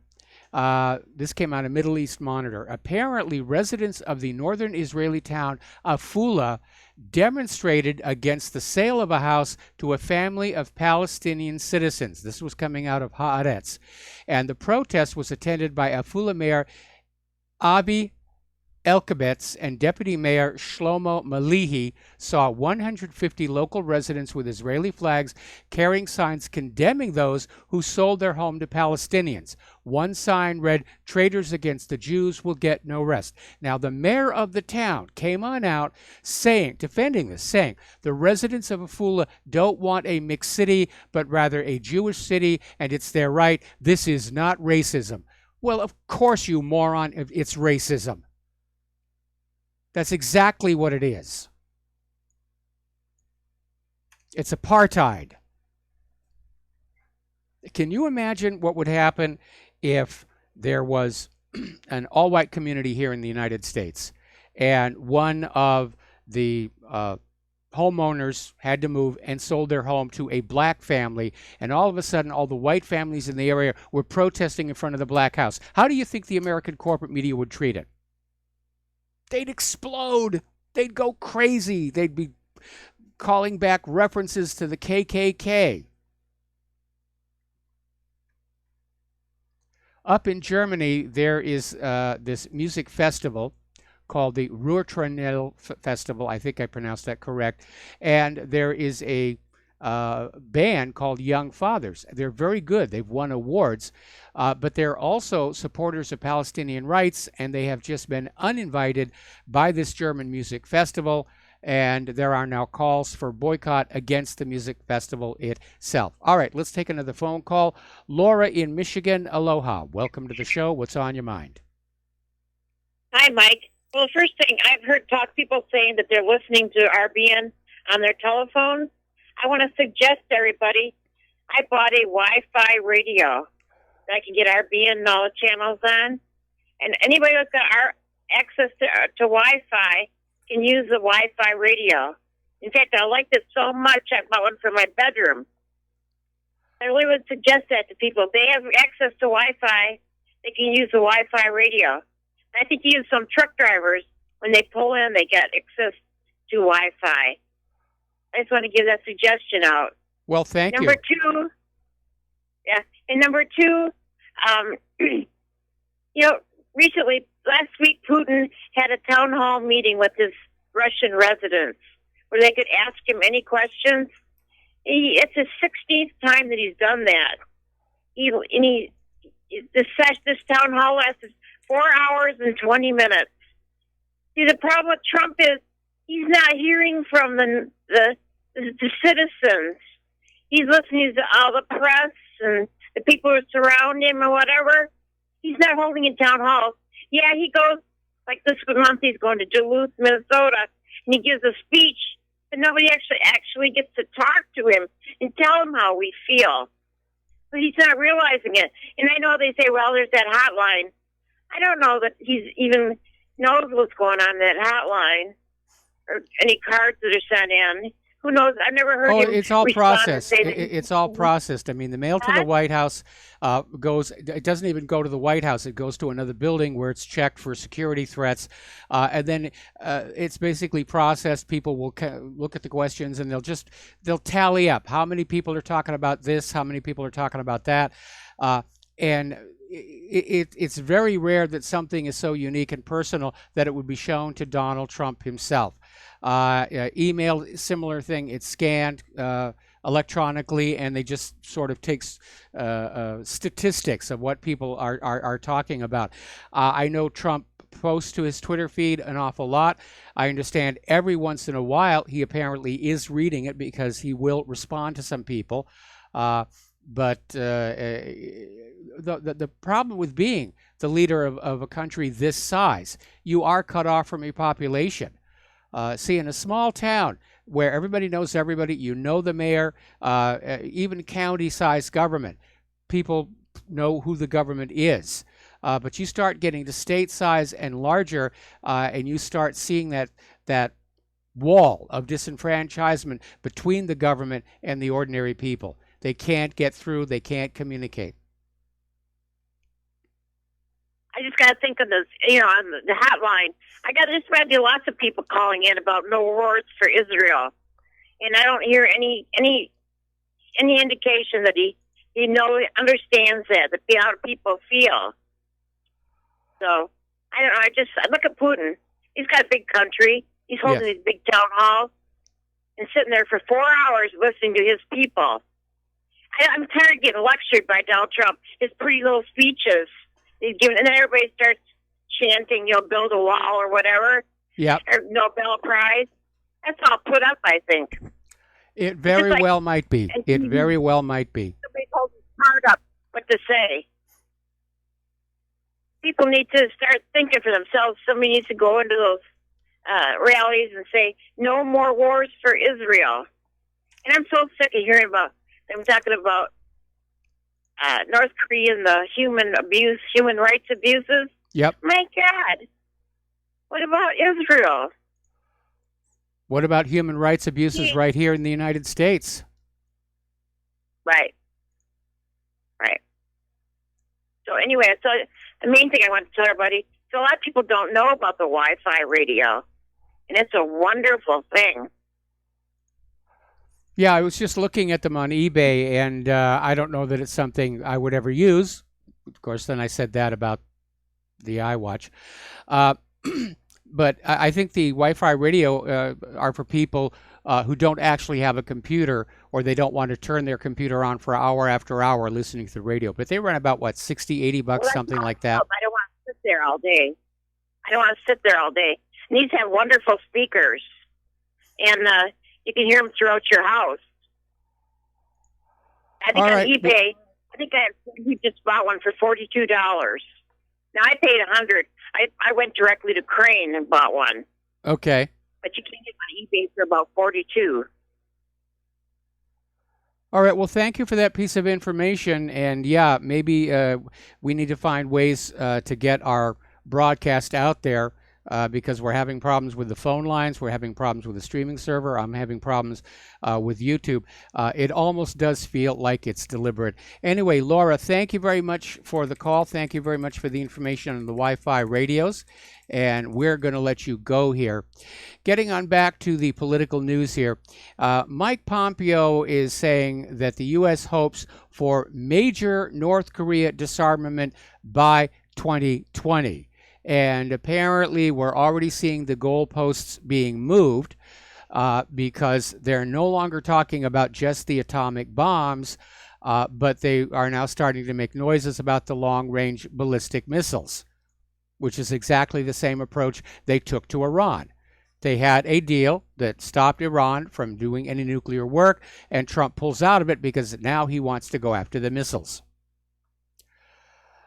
Now, Trump is out there basically prematurely, in my opinion, declaring victory from the summit. Trump sees an end to North Korea nuclear threat despite an unclear path. And that, of course, was exactly the point I was making yesterday. And it's rare to find myself agreeing with the New York Slimes, but their position is, you know, Trump is out there saying it's an end to the North Korea nuclear threat, but there's no mechanism yet to actually get us there. Nothing has actually changed in North Korea in the reality between before the summit and after. Everything's still the same.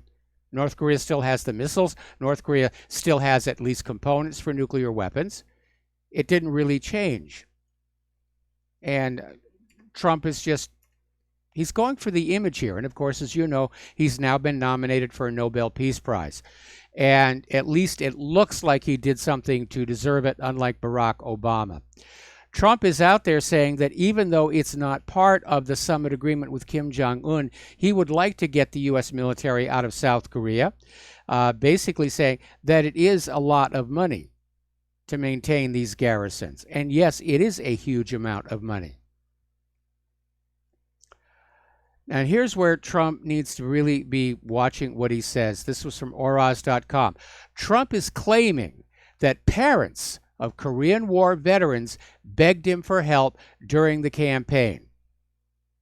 Because one of the things they agreed to with Kim Jong-un was the repatriation of the remains of MIA POWs who died in North Korea so they could be identified and sent home. Now, here's the problem. Look at the timeline we're talking about. Anybody who's a parent of a Korean War veteran, they're pushing 100 years old. So it strains the credibility of Trump's statement that the parents of the Korean War veterans begged him for help during the campaign. Down in Nicaragua, a general national strike got underway. And again, it's hard to tell, is this really a grassroots revolution or another U.S.-sponsored color revolution? But there's a national strike protesting against the government's crackdown on a 2-month-long popular uprising against President Daniel Ortega. And apparently, the church is now trying to intervene. They're trying to basically restart talks between the two sides to pull everything back. But there's going to be a 24-hour work stoppage. And, of course, that triggered a mad dash to gas stations and supermarkets to stockpile grain, milk, and vegetables. All right, let's take another phone call. Tony in Puerto Rico, aloha. Welcome to the show. What's on your mind? Well, Mike, yeah, I was listening to a program of yours a few days ago. You were stating that there are a lot of people of the Jewish faith, right, who are very pissed off with Israel for Bloody Monday. Especially here in the United States. Yeah, United States, yeah. My question is this. Do you think a lot of those people, quote unquote, of the Jewish faith, quote unquote, will stop circumcising their baby boys? What do you think? I have no idea. It's certainly doesn't really do anything for the boys that anybody is aware of. It's a religious practice, like piercing of the ears or something else like that, or nose piercing. The only difference, of course, is that in the case of the young Jewish babies, it's done without their permission. Okay, thank you, Mike. All right, thanks an awful lot. And, okay, the phone lines are open again. Now, apparently, Chinese hackers or somebody hacking and pretending to be Chinese managed to compromise the computers of a Navy contractor and stole 614 gigabytes of data pertaining to the Navy's Naval Undersea Warfare Center, which does R&D on submarine systems. And because of this leak getting on out there, it revealed a previously unknown weapon called the Sea Dragon, which is a submarine-launched supersonic missile capable of both being an air defense missile and an anti-ship missile. This came out of the Washington Post over the weekend. And so there are some interesting things being worked on in the back rooms in the event of a war here. People are starting to talk about Rod Rosenstein, and there was this interesting article that came out of National Review. It says the House Intelligence Committee is investigating whether the government has used the Justice Department's awesome investigative authorities as a weapon against political adversaries. We learned yesterday that in response to this very investigation, Deputy Attorney General Rod Rosenstein threatened to use the Justice Department's awesome investigative authorities as a weapon against political adversaries. So I think the investigation is functionally over. And Rosenstein is threatening to subpoena the committee's records. There are differing accounts about why, but in the end, it appears that there is some kind of a conflict going on, and he's acting like it. So it may be time for him to step down. Robert Mueller's in a little bit of hot water. Because apparently in this latest indictment against Manafort, he may have accidentally exposed names that were supposed to be kept quiet. The special counsel exposed names of former journalists and European politicians allegedly involved in Manafort's secret Ukraine lobbying, and they filed this indictment. And then they took it back and they filed a new version with all the proper redactions. So it's a little bit of a whoopsie, or maybe it was intentional to get the names out there as a form of pressure. But a lot of people are getting tired of Mueller's nonsense, if you will. And Representative Louis Gohmert appeared on Fox and Friends Saturday to discuss the new amendment that just passed the House calling for an audit of Mueller's multi-million-dollar witch hunt. And I imagine that Robert Mueller is not going to be happy about that at all. Now, getting back to the issue of free speech, over in Minnesota, they had passed a law banning any kind of political expression on clothing worn at polling places. The idea being that such clothing represented electioneering at the polling place. But in a 7-2 ruling, the United States Supreme Court has struck down as unconstitutionally vague this Minnesota law. Not because they want electioneering in the polling places, but because it was so vague, it even included messages that would be seen as non-political and nonpartisan. All right, we got to take another break here for commercials, and we'll be right back.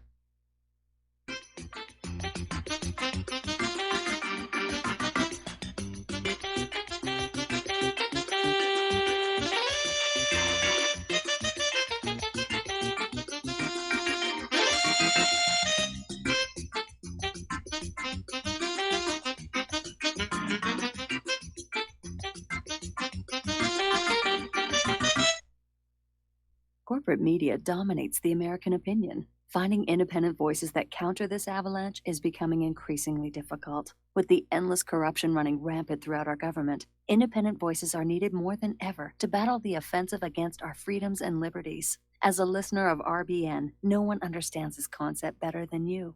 Now it's up to you to do your part. The time has come for you to take action and begin broadcasting the truth to hundreds or thousands of people every month. Sound impossible? Quite the contrary. With pointed slogans from LibertyStickers.com, you can reach countless sleeping Americans unaware that they live in a real-life wonderland. LibertyStickers.com has a huge inventory of political bumper stickers and messages that reflect the truth about our government, our politicians, and the future of America. With so many in stock, there's one perfect for you. Visit us today at LibertyStickers.com. Again, that's LibertyStickers.com. Do your part. Your voice is important. Let it be heard. Do you or someone you know suffer from chest pain, blood pressure, cholesterol, or irregular heartbeat? Are you looking for a more natural solution to overcome these health challenges? You hear the ads all the time. If this stuff's so good, why doesn't my doctor prescribe it? That's easy. Doctors are not trained in natural medicine. Extendivite Heart Tonic does want you to be as healthy as you can be, and it really works. Take Extendivite for 6 months and your doctor will say, I don't know what you're doing, but don't stop. It's working for you. Get the dependability of Extendivite. Just see how you feel in 6 months. A 2-month supply of either capsules or liquid is only $69.95 plus shipping and handling. Call 1-877-928-8822. That's 1-877-928-8822 or visit heartdrop.com. Extend your life with Extendovite. So, you love talk radio? Then you'll love TalkStreamLive.com. TalkStream Live is always on, 24/7, with the best streaming talk shows. Find your favorite talkers and discover some new ones. It's free, readily available online or on mobile with any smartphone or tablet. Finding your favorite talk shows all in one place has gotten a whole lot easier. Just go to TalkStreamLive.com. Be sure to download the free apps from Google Play or the iTunes App Store.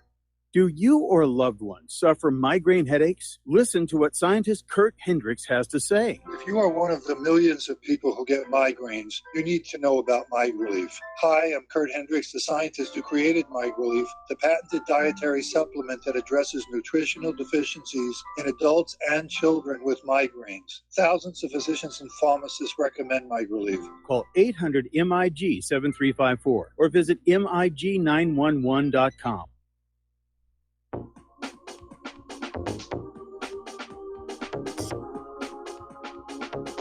What Really Happened with your host, Mike Rivero. Visit us online at whatreallyhappened.com.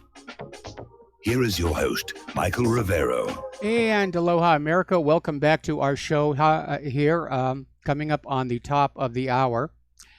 And for some reason, CBS News put out this story last night that Sarah Huckabee Sanders was going to be leaving the White House press secretary.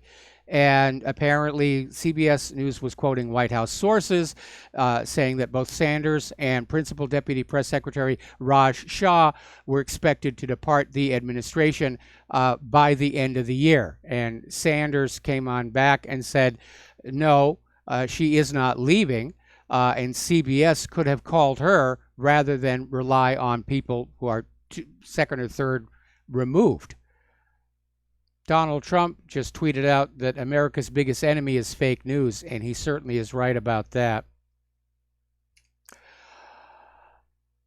Kathy Griffin is out there making news again, and she is publicly chastising Kevin Hart, because on Kevin Hart's stand-up routines, he does not go after Donald Trump.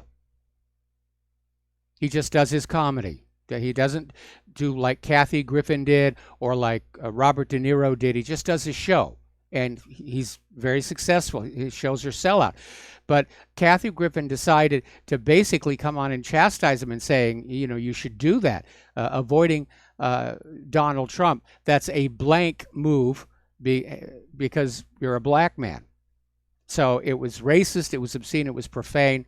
And I don't know if Kathy Griffin is just really upset that not everybody is bashing Trump, or she's just trying to get her name in the newspapers one more time, because she's definitely a star on the wane, to put it delicately.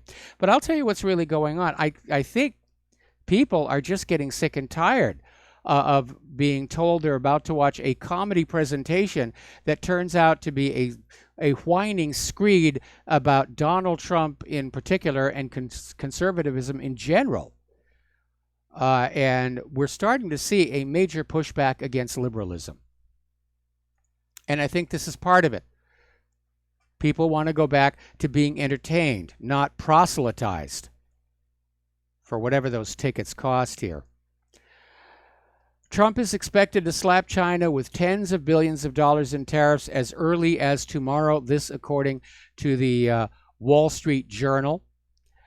And this may have been the reason why yesterday's stock market did not do well, and it didn't do all that great today. I think the Dow ended in the red, the others in the green just a bit. Actually, the NASDAQ did pretty good. Canadians are already starting to respond to the tariffs by boycotting U.S. products and canceling vacation plans to America. And apparently shoppers are shunning Kentucky bourbon, California wine, Florida oranges, and avoiding American companies like Starbucks, Walmart, and McDonald's. This was reported on Canadian network CTV. Over on Twitter, hashtags are surfacing like Buy Canadian, Boycott U.S. Products, Boycott USA. And one Ottawa man posted a Trump-free grocery cart full of products from Canada or from countries with strong leadership. And vacationers are saying this summer they're just going to find someplace interesting to go in Canada. So it's heating up. We're going to take a break now for station identification. We'll be back with hour number 3 after these few words.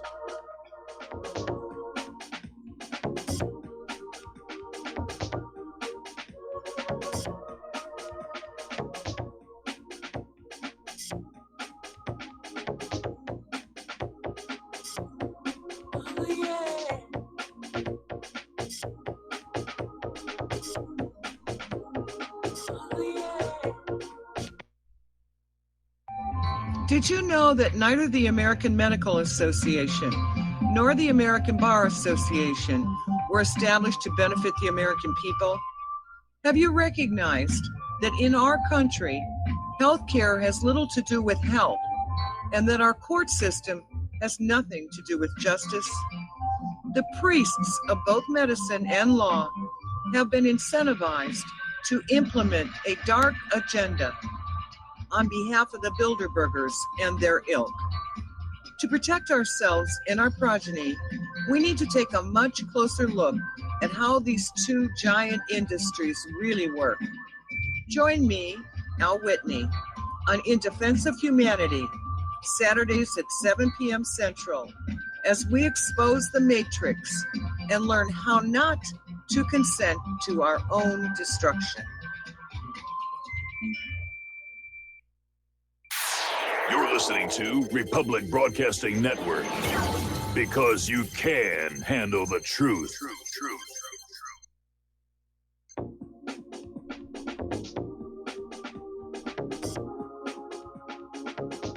What really happened with your host, Mike Rivero, the history the government hopes you never learn. Here is your host, Michael Rivero. And aloha, America. Welcome back to our show. Hour number 3. The phone lines are open, 800-313-9443. And getting on into the news here, let me just finish this. Oh, by the way, for people who were wondering about Crown Prince Mohammed bin Salman, he is alive. He showed up today for the first game of the World Cup, which was between Russia and Saudi Arabia. Russia won it 5-0. So that's where we are on that. If he was wounded in that attempted coup, apparently he has now recovered. Getting on back to the economic news, Crimea and Syria have agreed on a trade partnership in order to circumvent trade sanctions. And basically, Bashar al-Assad has backed this agreement between Sevastopol and Tartus and described it as an important means of cooperation, saying that given the international blockade of trade with Syria, the Mediterranean Sea is the only way out to the global market. The agreement was celebrated by the authorities of Sevastopol as it aims to increase the exchange of goods between the two ports. So once again, the net result of all of Donald Trump's sanctions and tariffs is to further isolate the United States from the rest of the world. Now, over the last 12 months, the purchasing power of the U.S. dollar has dropped at the fastest rate since 2011. According to the latest data released by the Bureau of Labor and Statistics, the Consumer Price Index jumped by 2.8% year over year in May. That follows on the heels of a 2.5% leap year over year in April. In other words, prices are going up, which of course is not good news for people who buy stuff. We're going into an inflationary period, which is to be expected when you look at all that excess money created out of thin air and poured all over Wall Street to keep them propped up. When they're creating new money out of thin air, the value of the money in your pocket goes down. Now, there's an interesting little article from Lear Capital, what they don't tell you in the jobs report, because as you know, we have this jobs report that came on out that was the usual glowing thing about unemployment is 4%. And this article is saying that the economy is really in worse shape. You don't get to see it. And they point out in the Great Depression, you couldn't ignore the destitute. The lines for the soup kitchens and bread lines were right in front of you, stretching around the block. They were famously photographed as a symbol of our economic calamity. Now people who are on food assistance get benefit or EBT cards that they use at the grocery store, just like a credit card. Unless you're looking directly over their shoulder, you have no way of knowing they're part of the bread line, 21st century style. And yet, as of February of this year, 40 million Americans participate in SNAP, the Supplemental Nutrition Assistance Program, or food stamps. That's almost 15,000 people for every Walmart supercenter in the country. That is a huge bread line. But by design, it is invisible. The other issue, of course, is the jobs the economy are adding are not as good as the jobs that have been lost. They pay less, they require fewer hours, the benefits are not as good if they even exist at all. They're not in the crucial area of manufacturing, they're not jobs that make things or create any enduring value. These are not jobs that anchor the economy, they're weaker jobs. And the economy may be weaker than what is being reported. Well, we've been telling you that for a very, very long time. Another article coming out of Blacklisted News here. What is supposed to be the purpose of the Medicaid program? It's to provide health care coverage to people who cannot access it on their own so they can lead healthier lives, supposedly. And if you ask the analysts at Americans for Prosperity, a right-wing group founded by billionaire Koch brothers, the answer is that Medicaid's role is to encourage people to find employment, so eventually they drain fewer resources from the government. Well, that sounds really good, and it's easy to sit there and say people should find a job, but the jobs are not out there. And part of the reason the jobs are not out there is because the economy has already been drained by the U.S. government to pay for the wars, endless wars all over the globe. If Bernie Sanders is to be trusted, the U.S. is engaged in military operations in 76 countries. Now, over at PatriotRising.com, they have a little piece of advice, and it's saying that if you are an investor, if you have venture capital, risk capital, it's very dangerous to invest based on government statistics because they are phony. And you're trying to plan your financial future on the basis of an illusion. And they're absolutely right about that. All right, we're going to do a shout out now to our on-air affiliates who are just now rejoining our network. And interesting observation from Investment Watch blog. They're pointing out how the Federal Reserve is increasing the pace of interest rate hikes just in time for the 2018 midterm elections. And they point out, if the Federal Reserve wants to hurt the U.S. economy, the quickest way they do that is by raising interest rates. And lower interest rates make it less expensive to borrow money, and economic activity tends to expand in a low interest rate environment. Alternatively, higher interest rates make it more expensive to borrow money, and economic activity tends to slow down. Since 1913, the Federal Reserve has engaged in 18 previous height-raking cycles, and every single one of them resulted in a huge stock market decline or a recession. It will be the same this time around. And they know exactly what they're doing at the Federal Reserve. Interest rates are being jacked up just in time for the 2018 midterm elections, and that is bad news for the Republican Party and the Trump administration, because the corporate media is going to blame the economic slowdown on Donald Trump's economic policies, when it's actually the Federal Reserve playing politics, weaponizing the money.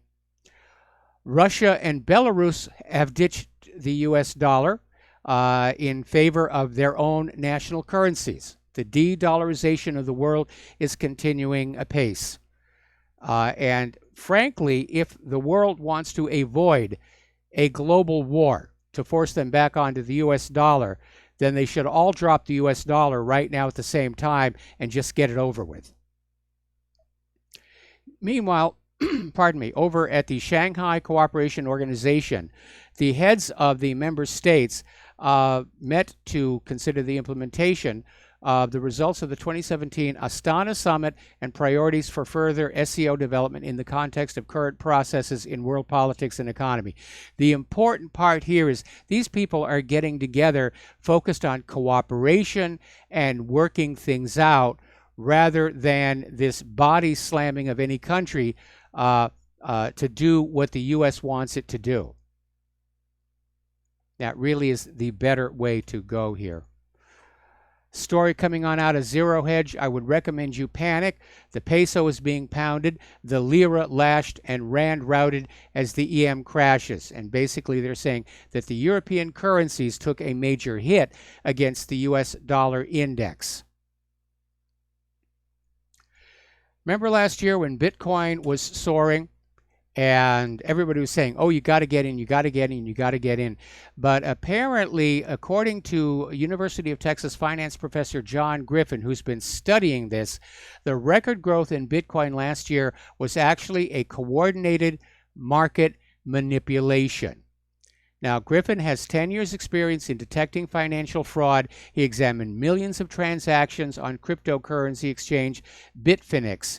And in his paper, Griffin says that the U.S. dollar-pegged cryptocurrency Tether was used to buy Bitcoin at the times that the latter was falling, which helped stabilize and manipulate the cryptocurrency's price. Fraud and manipulation leave footprints in the data, and it's nice to have the blockchain to track things.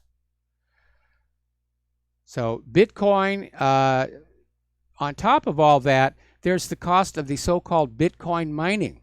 And it's estimated that by the end of this year, Bitcoin mining will use 0.5% of the world's electrical energy production.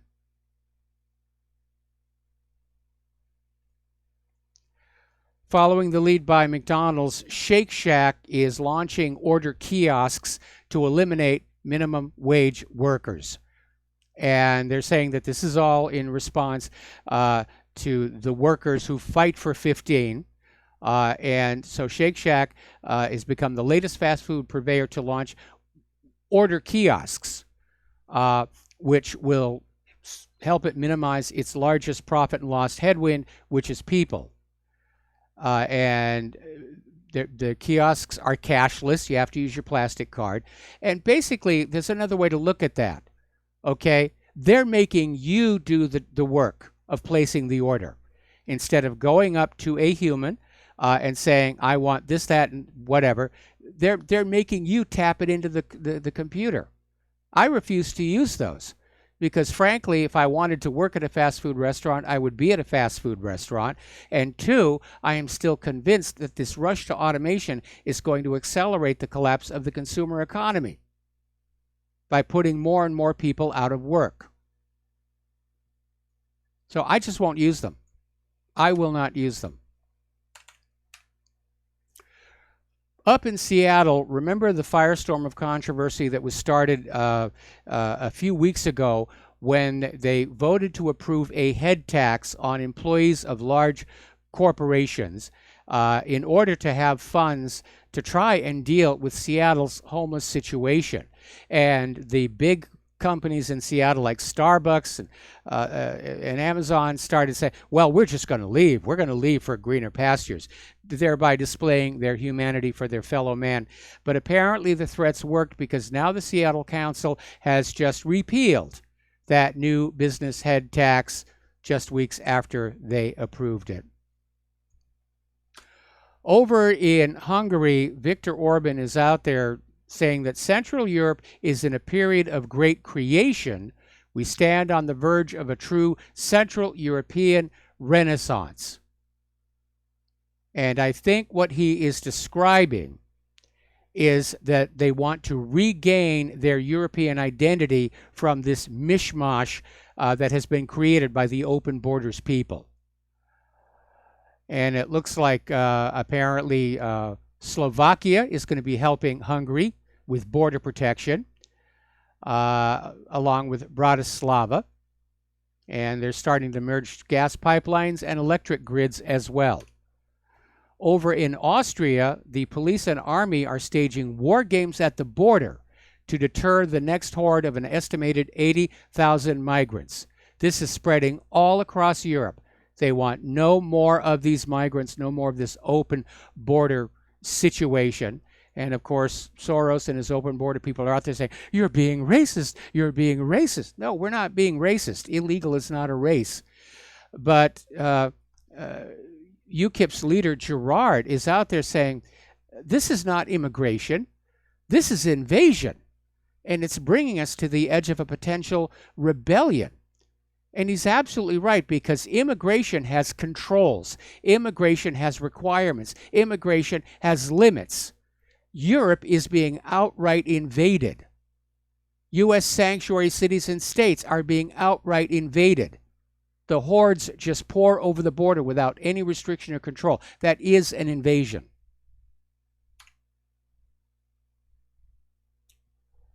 Story coming out of the Voice of Europe. One of Sweden's political leaders is out there saying, what you read about Sweden in alternative media is true. We are in a low-intensive civil war. We are facing problems more severe than ever before in our history, where Swedes face a situation of becoming a minority within 20 years if nothing is done to stop the replacement of our people. That's what that's what is happening all across Europe. They're just pouring all of these refugees in. So the indigenous Europeans become minorities in their own country.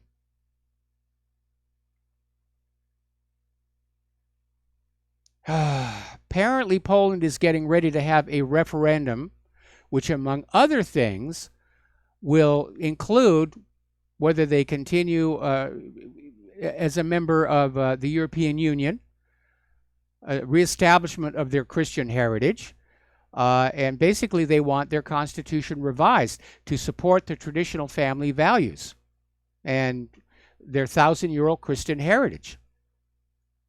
So this is really catching on. Everybody has had it with this whole situation.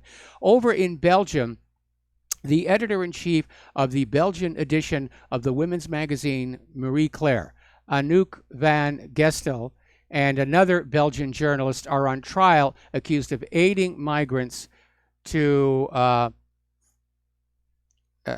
get them into the UK. Okay, now, Meanwhile, the United Nations, which, as you know, is fully on board with the globalists, is out there demanding Brussels ignore all resistance to mass migration and just start sharing the arrivals across the bloc. Just spread them out even. Nobody will notice they're there. Of course they will. Crime is going up. Rape is going up. Grooming gangs all over the place.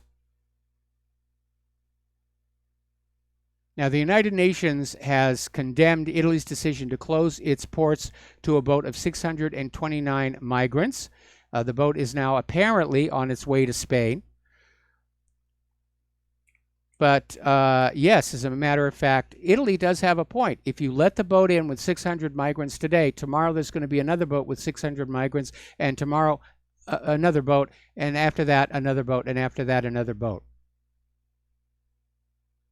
So we're really seeing the emergence, we're getting close to an outright open conflict between the globalists and the nationalists. And they're just driving as hard as they can. And the pushback is showing up, getting on back to Sweden. The Sweden Democratic Party is surging in polls, and they are anti-migration, Eurosceptic. The EU experiment may be coming to a major implosion. Soros himself is worried. He said in that interview earlier in the week, anything that could have gone wrong has gone wrong. So, apparently, pro-EU Tory ministers are at least accused of having met with a Soros-funded anti-Brexit group. And again, it's just underscoring the fact that there are those within the British government who wish to ignore the will of the British voters, and they're trying to find some way to get Great Britain back into the EU. And these three government ministers have met with the group Best for Britain, which is taking foreign money to try and overturn Brexit. Now, Hungary is blasting EU Brexit negotiator Guy Verhofstadt as a reliable Soros ally. And they're definitely, that's definitely true. Soros is pulling the strings behind a lot of this. Apparently, there has been a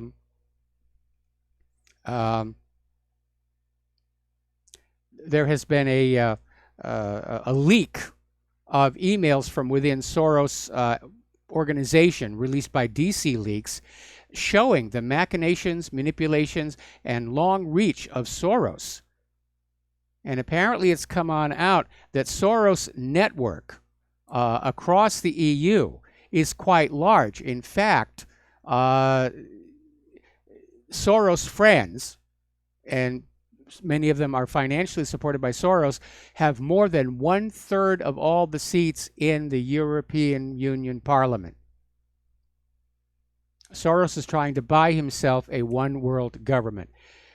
And the people of the world are getting tired of it because we have to live with the real-world results.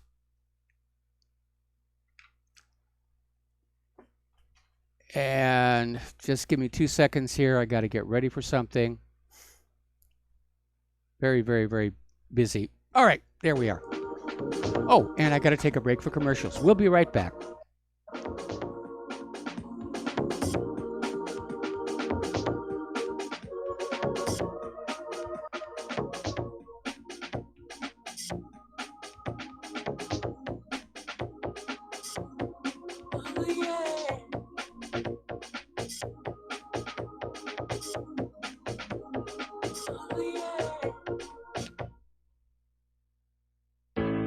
Many people write us about their experience with Extendivite.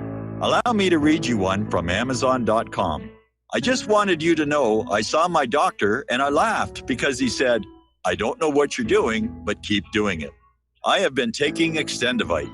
I had borderline high blood pressure, heart flutter, high cholesterol. I changed my diet and included Extendivite with an amazing turnaround for the better. A few months later, I had a doctor's appointment and took a stress test. I passed. No heart flutter, blood pressure was perfect. My doctor even took me off my medicine.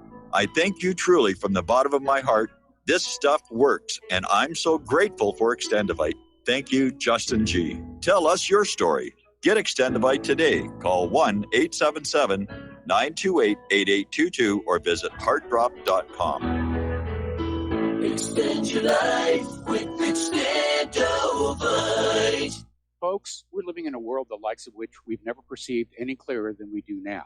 The plan for global governance has been in the works for generations and would have likely been achieved by now, but for the fact that the globalists left open their Achilles heel. With all their tools, Federal Reserve System, fiat currency, no child left behind, and then Common Core education introduced to our schools to dumb us down, vaccines, pharmaceuticals to lobotomize us, GMO foods, insertion of compromised or bought and paid for politicians, judges, mainstream media propaganda, all pieced together like a puzzle designed to ultimately bring the world under submission. But with all their strategy, they forgot one thing: knowledge. And knowledge is power. With knowledge, their bombardment is nullified. Folks, with that, as brilliant and knowledgeable as you've become, among the wisest audience of any radio audience in the world, and you are, I want you to take a moment to reflect and ask yourself, how much of that knowledge did I obtain from Republic Broadcasting Network? How high has my consciousness been raised since I've been a listener? How fast am I now able to discriminate truth from fake news by being a Republic Broadcasting listener? How clear am I now able to see the world since I've been listening to RBN? Ask yourselves those questions, folks. Then ask yourself, what is that knowledge worth to me? Like my morning coffee, how would I survive without it? A voice of truth in a sea of lies. Do we not all need to make sure it survives? Like public broadcasting, we are now finding we can only survive with listener support. Censorship, advertisers being attacked, truth itself being attacked. It's the only way through this. We at Republic Broadcasting humbly ask you to become a supporter. Look at your budget and make a determination of what Republic Broadcasting is worth to you and what you can afford on a monthly basis. Go to republicbroadcasting.org and pledge $20, $30, $40, $50, if possible, $100 a month or more if it's affordable. Click the donate button and become a regular monthly donor. Assure both us and yourself that Republic Broadcasting truth will continue to flow like that morning coffee. The network thanks you. When all this twisted steel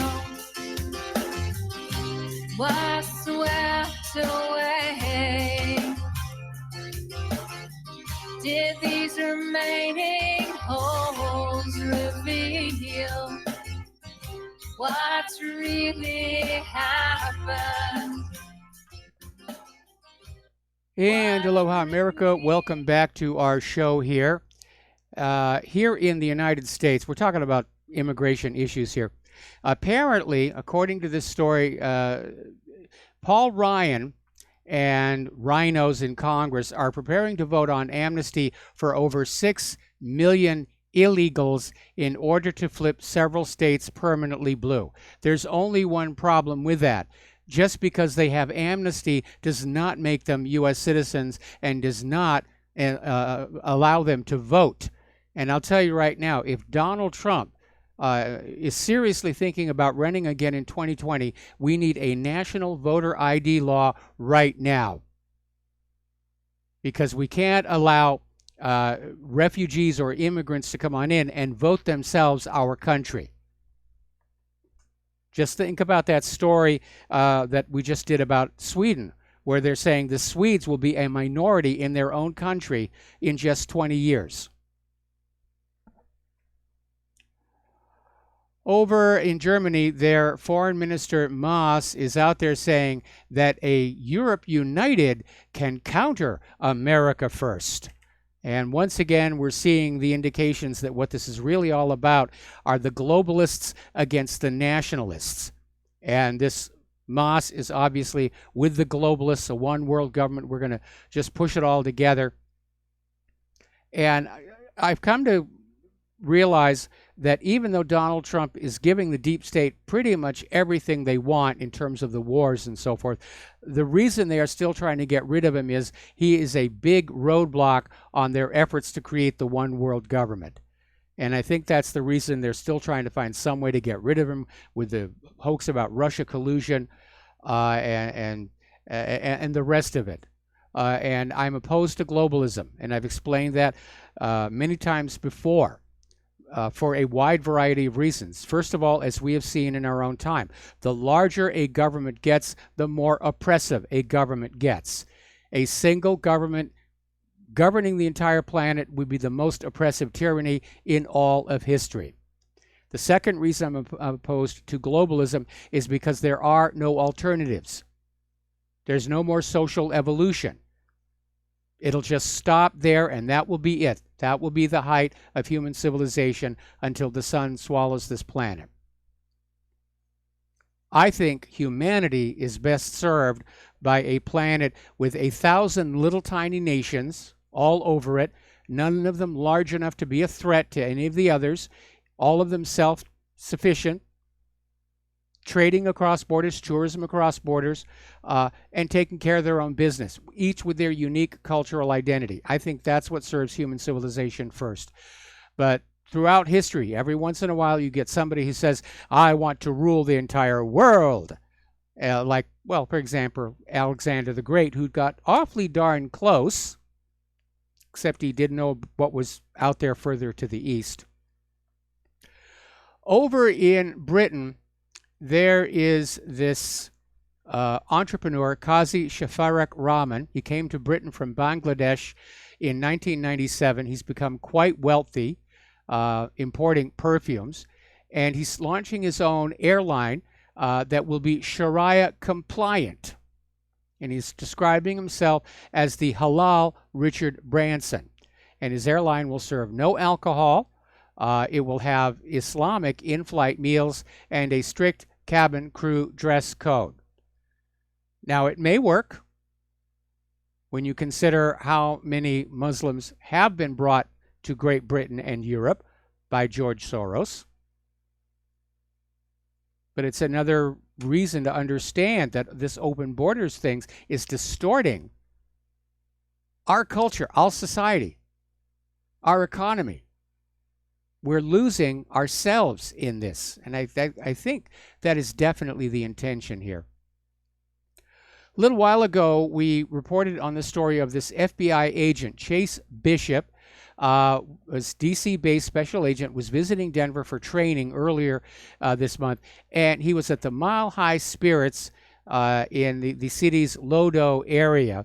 And he was out there breakdancing. He did a backflip, and his gun fell out. And when he picked his gun up, it discharged, and it wounded a man. And he has now been charged with assault in the second degree, which is a Class 4 felony. And they're still waiting for the results on the blood alcohol report.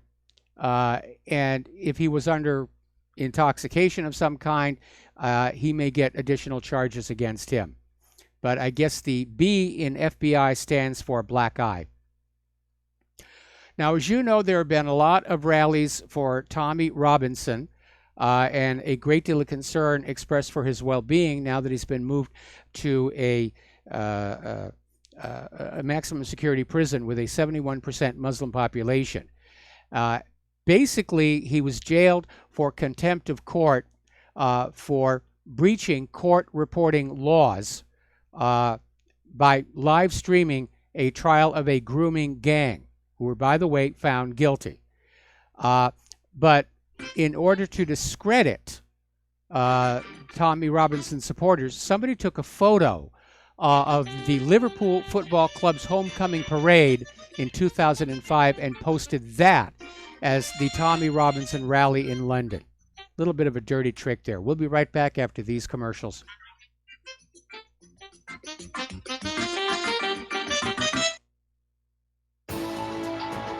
You are tuned in to the Republic Broadcasting Network. Visit our website by going to republicbroadcasting.org.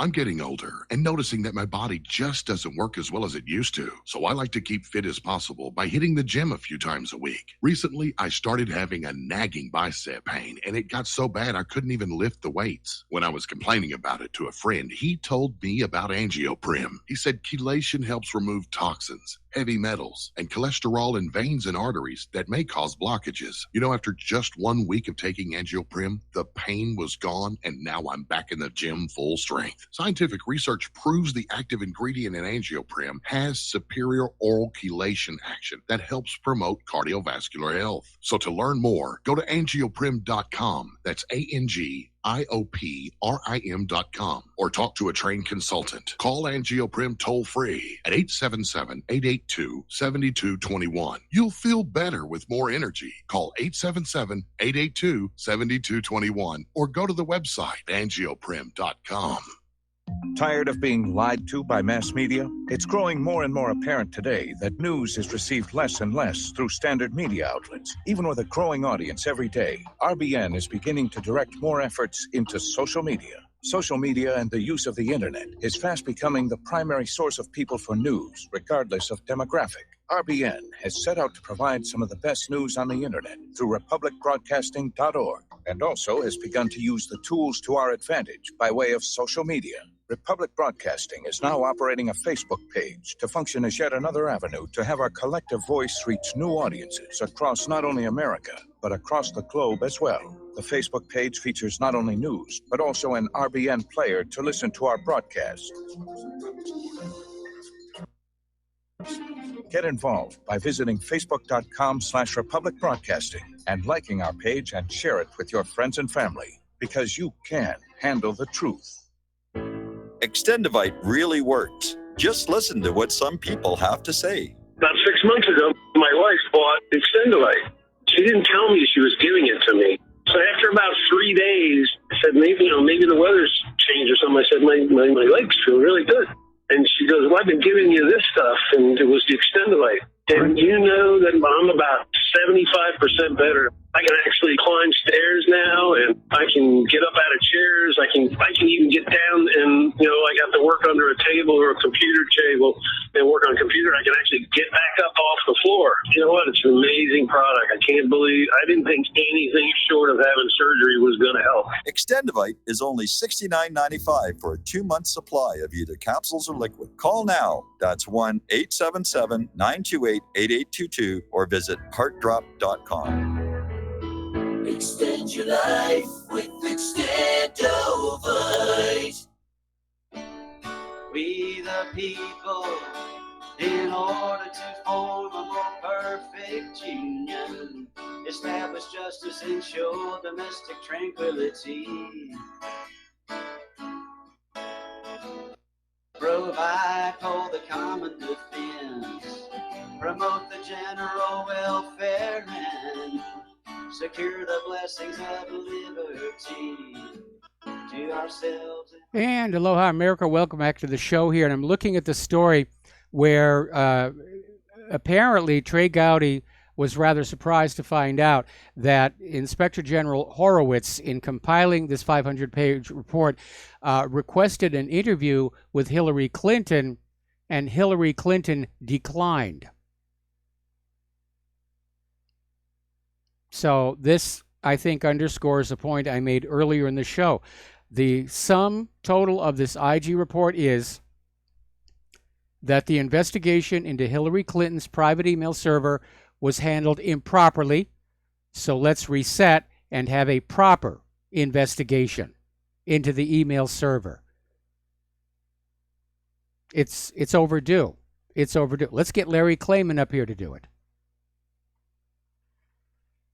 So, oh boy, it seems like the LGBTQ people continue to be confrontational.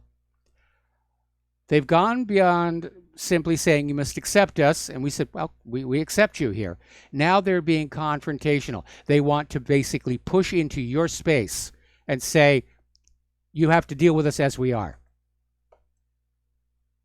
And as you know, there was that situation with the baker who was dragged through the courts for something like 6 years for refusing to bake a cake for a gay couple, when the reasonable thing to do would have been for that couple to simply go to a baker who wouldn't have those kind of scruples.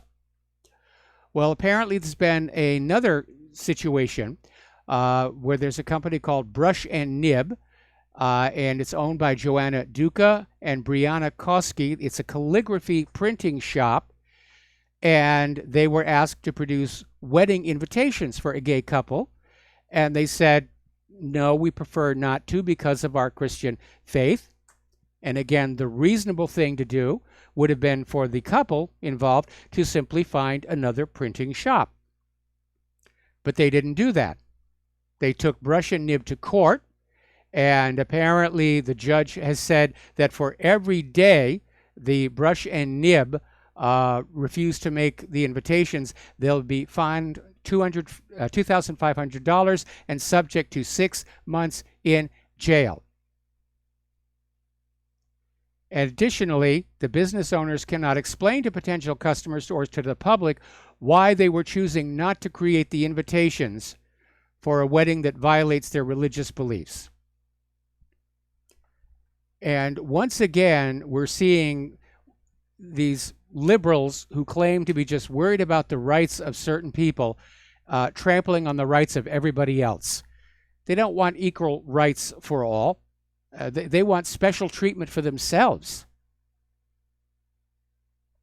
Over in Indiana, there's an orchestra teacher who's been forced to resign because he refused to pretend boys could be girls. And John Kluge basically tried to get around the situation where the policy was that students had to be called by their chosen names and pronouns in the school records. In other words, the teachers have to look on down the little registry to decide how to address the person, which is a lot of added work on the teacher. And Kluge instead called his students simply by their last names to get around that. But that wasn't good enough. Students were accusing Kluge of implying that transgender persons are not an actual human being and actively disrespectful for not using their opposite sex pronouns to describe them. And apparently, they have a lot of kids at this school who are now claiming to be transgender. Now, either they're simply following the fashion to be transgender, or there is some seriously endocrine disrupting chemicals in the local environment. But again, this is just getting ridiculous. I don't see anything wrong with the orchestra teacher addressing the students by the last name. I had teachers who did that when I was in school, and it was no big deal. Over in Great Britain, there was a case where a social worker removed an 8-year-old boy from his family and put the boy in foster care, claiming the mother wasn't taking good care of him because she wouldn't take him for an ice cream or let him get his hair cut the way he wanted to have it done, and therefore was not fulfilling the son's emotional needs, and actually got a family court judge to go along with this. Fortunately, the parents went to the high court, and the high court said this is ridiculous. And he restored the boy to his true parents. And he castigated the social worker, saying, this is ridiculous. It's utterly insubstantial and obviously inconsequential as reasons for the child to be separated from the mother.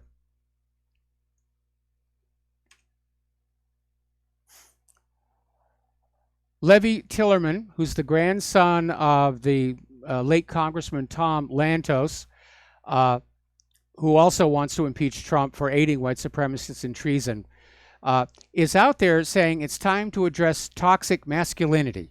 And he's hopping onto this idea that most mass shooters are men. We have to end the toxic culture of violence, which ties masculinity to warfare and guns. Well, good start would be to end all the wars there, Levy.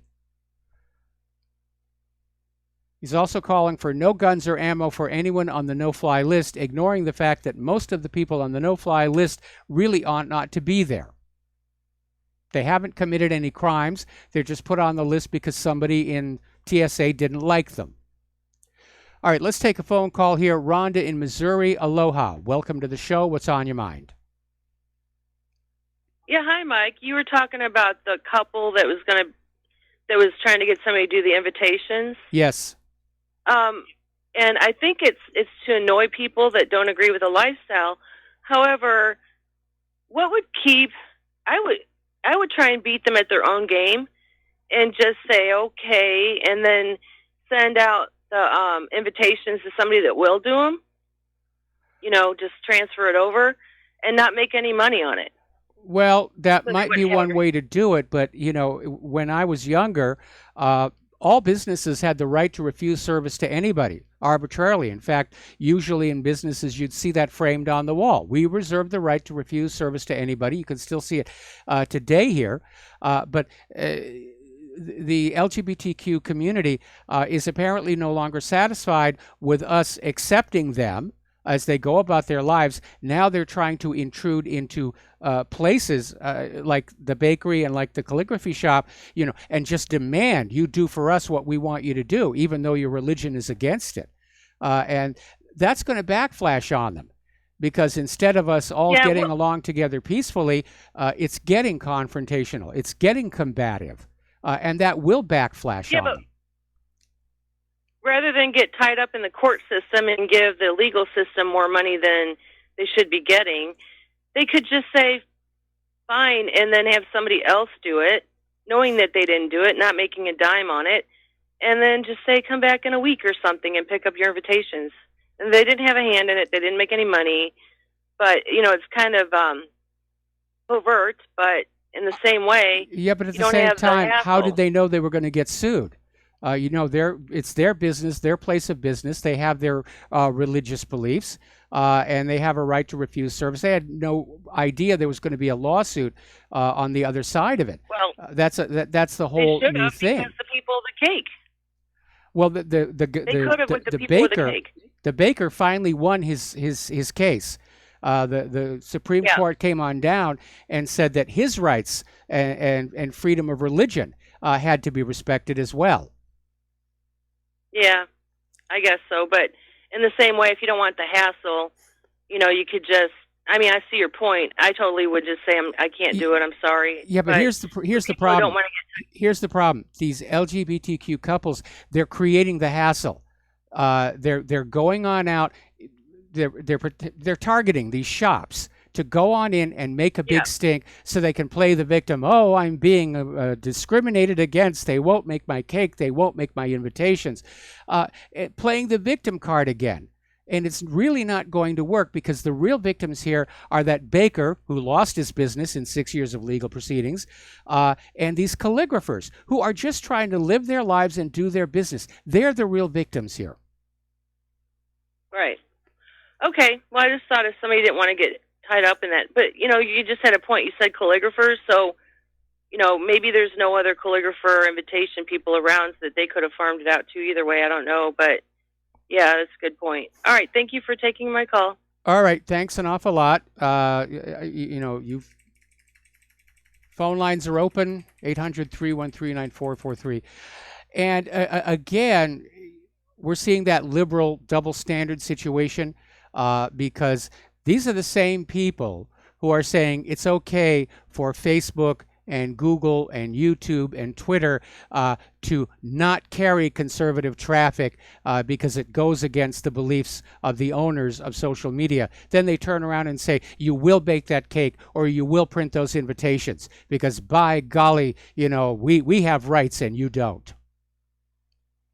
Now, a little while ago, I think we were talking about this story, and there's a postscript to it.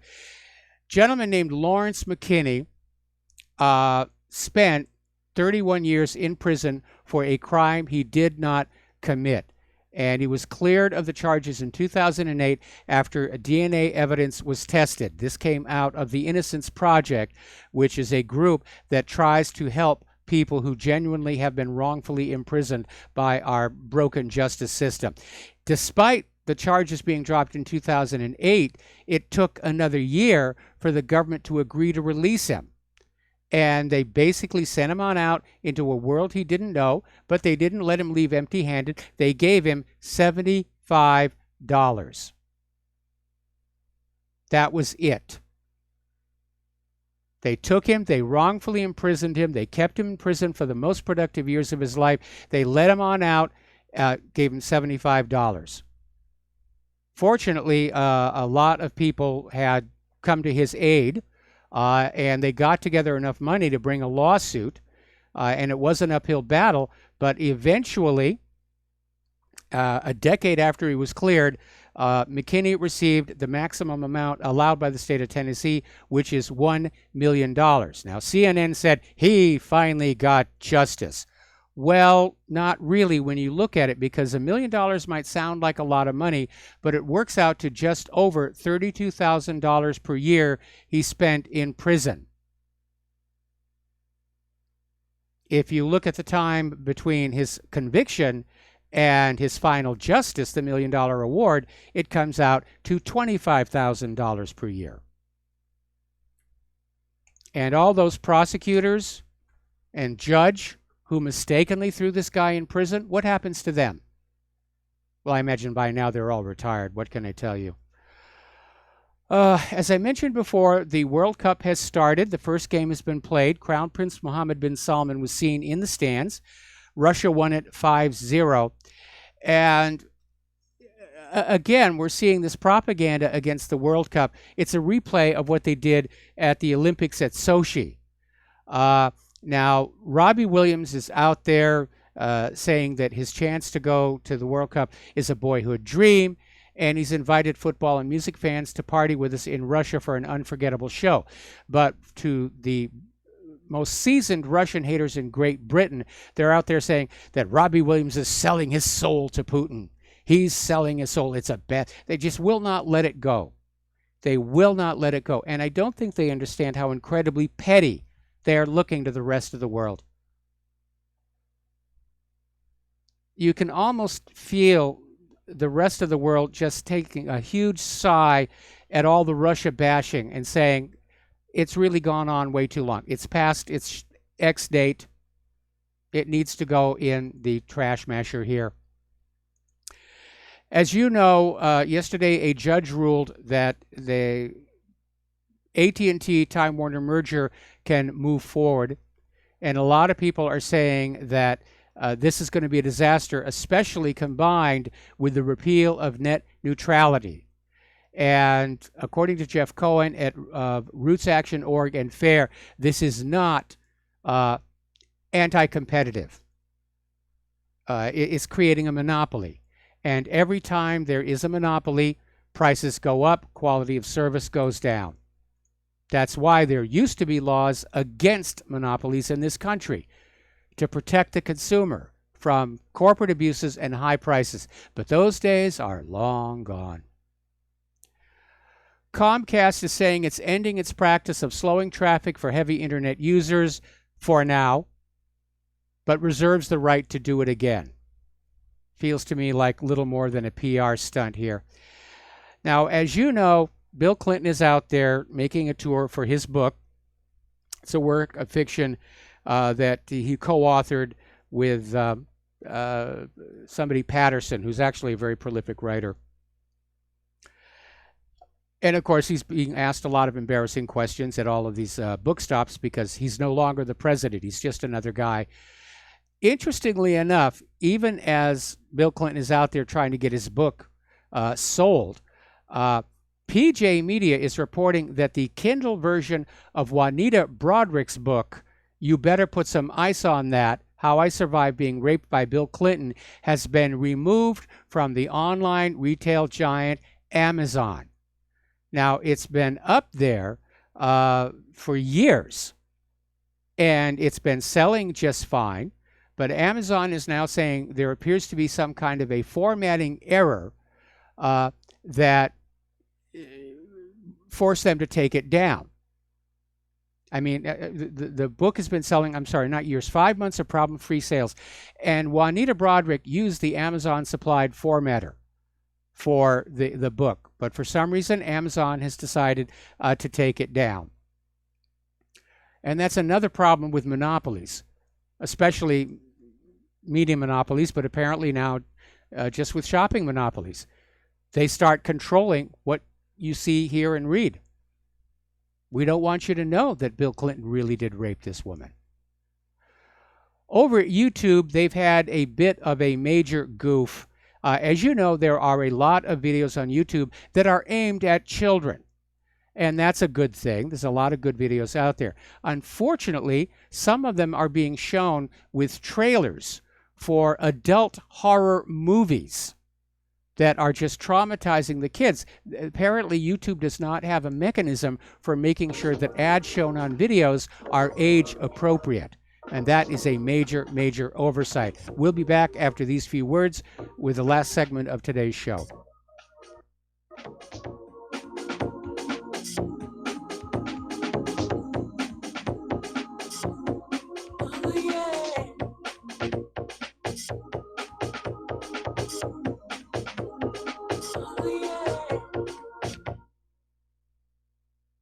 Homeowners, if your lender has gone out of business or sold your transaction to another lender or servicer, you may be the victim of a wrongful foreclosure, resulting in the loss of your home. If you've already lost your home, are in foreclosure, or even in good standing, you can challenge the mortgage transaction's illegal issue, and your property can be restored to you, and your foreclosure can be stopped or reversed, and the mortgage transaction declared unenforceable. State laws, U.S. title codes, the Uniform Commercial Codes, and U.S. Supreme Court rulings have upheld that defective mortgage documentations can reverse or stop foreclosures and enforce property title claims in favor of the homeowner. We are having successes in stopping the process of foreclosure, the enforcement of the foreclosure judgments, the sale of property, and evictions after the sale. We are not attorneys, and we don't give legal advice. We are a professional team of legal researchers, providing forensic mortgage audits and expert witnesses. We have the knowledge to produce the evidence and enforce laws regarding your legal issues. We've been in business for 12 years without a complaint. Consultations are free, and we provide a free title search to confirm if your mortgage has legal defects. Please call 855-253-3748. 855, the number 2, keep it today.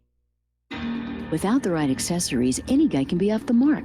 Whether you've invested thousands in your arsenal or you own a single trusted firearm, a visit to AROutfitting.com is in order.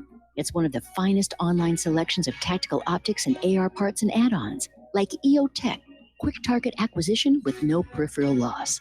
Browse the full range of Nikon scopes and binoculars. AROutfitting.com can illuminate your world with Streamlight gun-mounted lights from keychain to large handhelds up to 1,100 lumens. Find some stability with Battenfield tactical bipods. AirOutfitting.com has CMMG gun parts, barrels, assemblies, handguards, part kits, and more. Plus magful clips and magazines. I know I've got you excited, so take a breath. Head to AirOutfitting.com. The site's super easy to navigate and features a ton of technical info, including links to manuals. We also welcome vendor and manufacturer inquiries. Remember, if you don't see it, we can get it at AirOutfitting.com. Hi, folks. CBD is the home run hitter for health right now. Why, you ask? Because of what it does for the body. Unfortunately, I can't tell you all about the benefit. You know, there's reasons. Do your due diligence and log on to ancientlifeoil.com. That's ancientlifeoil.com. Ancient Life Oil uses organic ingredients and is blended in coconut oil for some of the best benefits. Legal in 50 states and non-psychoactive. Log on to ancientlifeoil.com. That's ancientlifeoil.com. Do you worry a lot? Whether you're a college student, busy professional, parent, or grandparent, ongoing stress and elevated levels of the stress hormone cortisol can rob your memory, your health, and your future. Now you can combat the effects of stress and anxiety while improving your memory and recall at the same time with the dietary supplement Calm and Clever. Studies show that the ingredients in Calm and Clever reduce cortisol by as much as 30% in 1 to 2 weeks. Call 1-800-758-8746 or calmandclever.com. Some are maxed out all their credit cards. Some are working 2 jobs and living in cars. Minimum wage won't pay for a roof, won't pay for a drink. If you gotta have proof, just try it yourself, Mr. CEO. See how far $5.15 an hour will go. Take a part-time job at one of your stores. I bet you can't make it here anymore. And aloha, America. Welcome back to our show here. Last segment of our program today here. And it's time for the update on our Hawaii volcano. But first, a little bit of history. One of the ways that Hawaii's volcanoes are different from volcanoes that you would see along, for example, the west coast of the United States, those are all subduction zone volcanoes. Where one tectonic plate is sliding underneath the other. And as a result of the heat and pressure, those volcanoes will produce diamonds. Now, here in Hawaii, we have what is called a mantle plume or a hot spot powering our volcanoes, but without the pressures of a subduction zone, Hawaii's volcanoes do not produce diamonds. The reason we have the geographic feature Diamond Head near Waikiki Beach goes back to some very intoxicated British sailors who found some calcite crystals and assumed they had to be diamonds because, of course, everybody knows that you find diamonds in volcanoes. Okay, that's the backstory. There may not be diamonds, but there are other gemstones, and people are starting to go back in to the areas where the eruption's been happening, and they're finding these little tiny green gemstones all over the place. Now, the green gems are olivine crystals. This is a very common mineral found in Hawaii's lava. In jewelry quality, the mineral is called peridot. And as the volcano erupts, it blasts apart the molten lava, which allows the green olivine minerals to be separated from the rest of the melt and fall as tiny gemstones. So a lot of people are down there picking those up.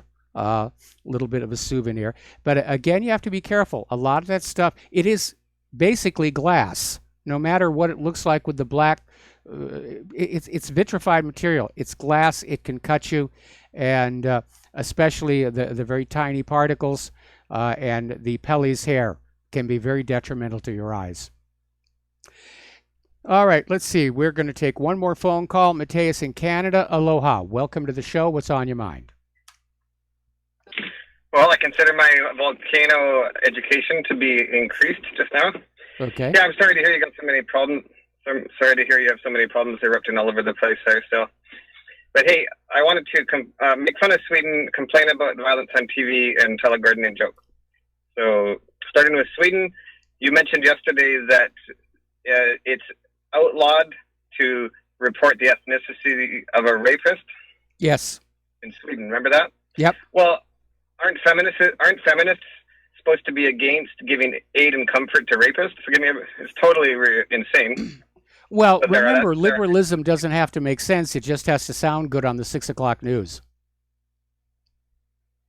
True, but that doesn't even sound good. That, on its face, is a contradiction. 90-degree change in direction, or I should say 180 degree. Anyway, I'll just go to the gardening joke because you'd probably have a lot to say about the next one. So I was doing mulching and installing grass on the weekend, so I came up with a gardening joke. What does Spanish grass say to the show appreciation for being mulched? I have no idea, and it better be quick because we're out of time. Muchas gracias. Okay. All right. Well, on that note, thank you very much. We're going to let you go. There's the music. Time for me to get on out of here. Please stay tuned for John Stedmiller. I'm sure he's going to have lots and lots of useful things or important things to share with you. Please take what you learn here and at whatreallyhappened.com, share it with everybody that you know, and use email, use private conversation.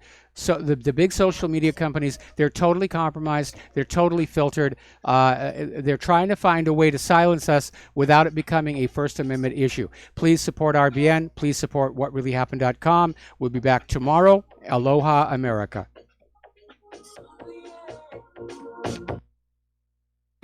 Without the right accessories, any guy can be off the mark.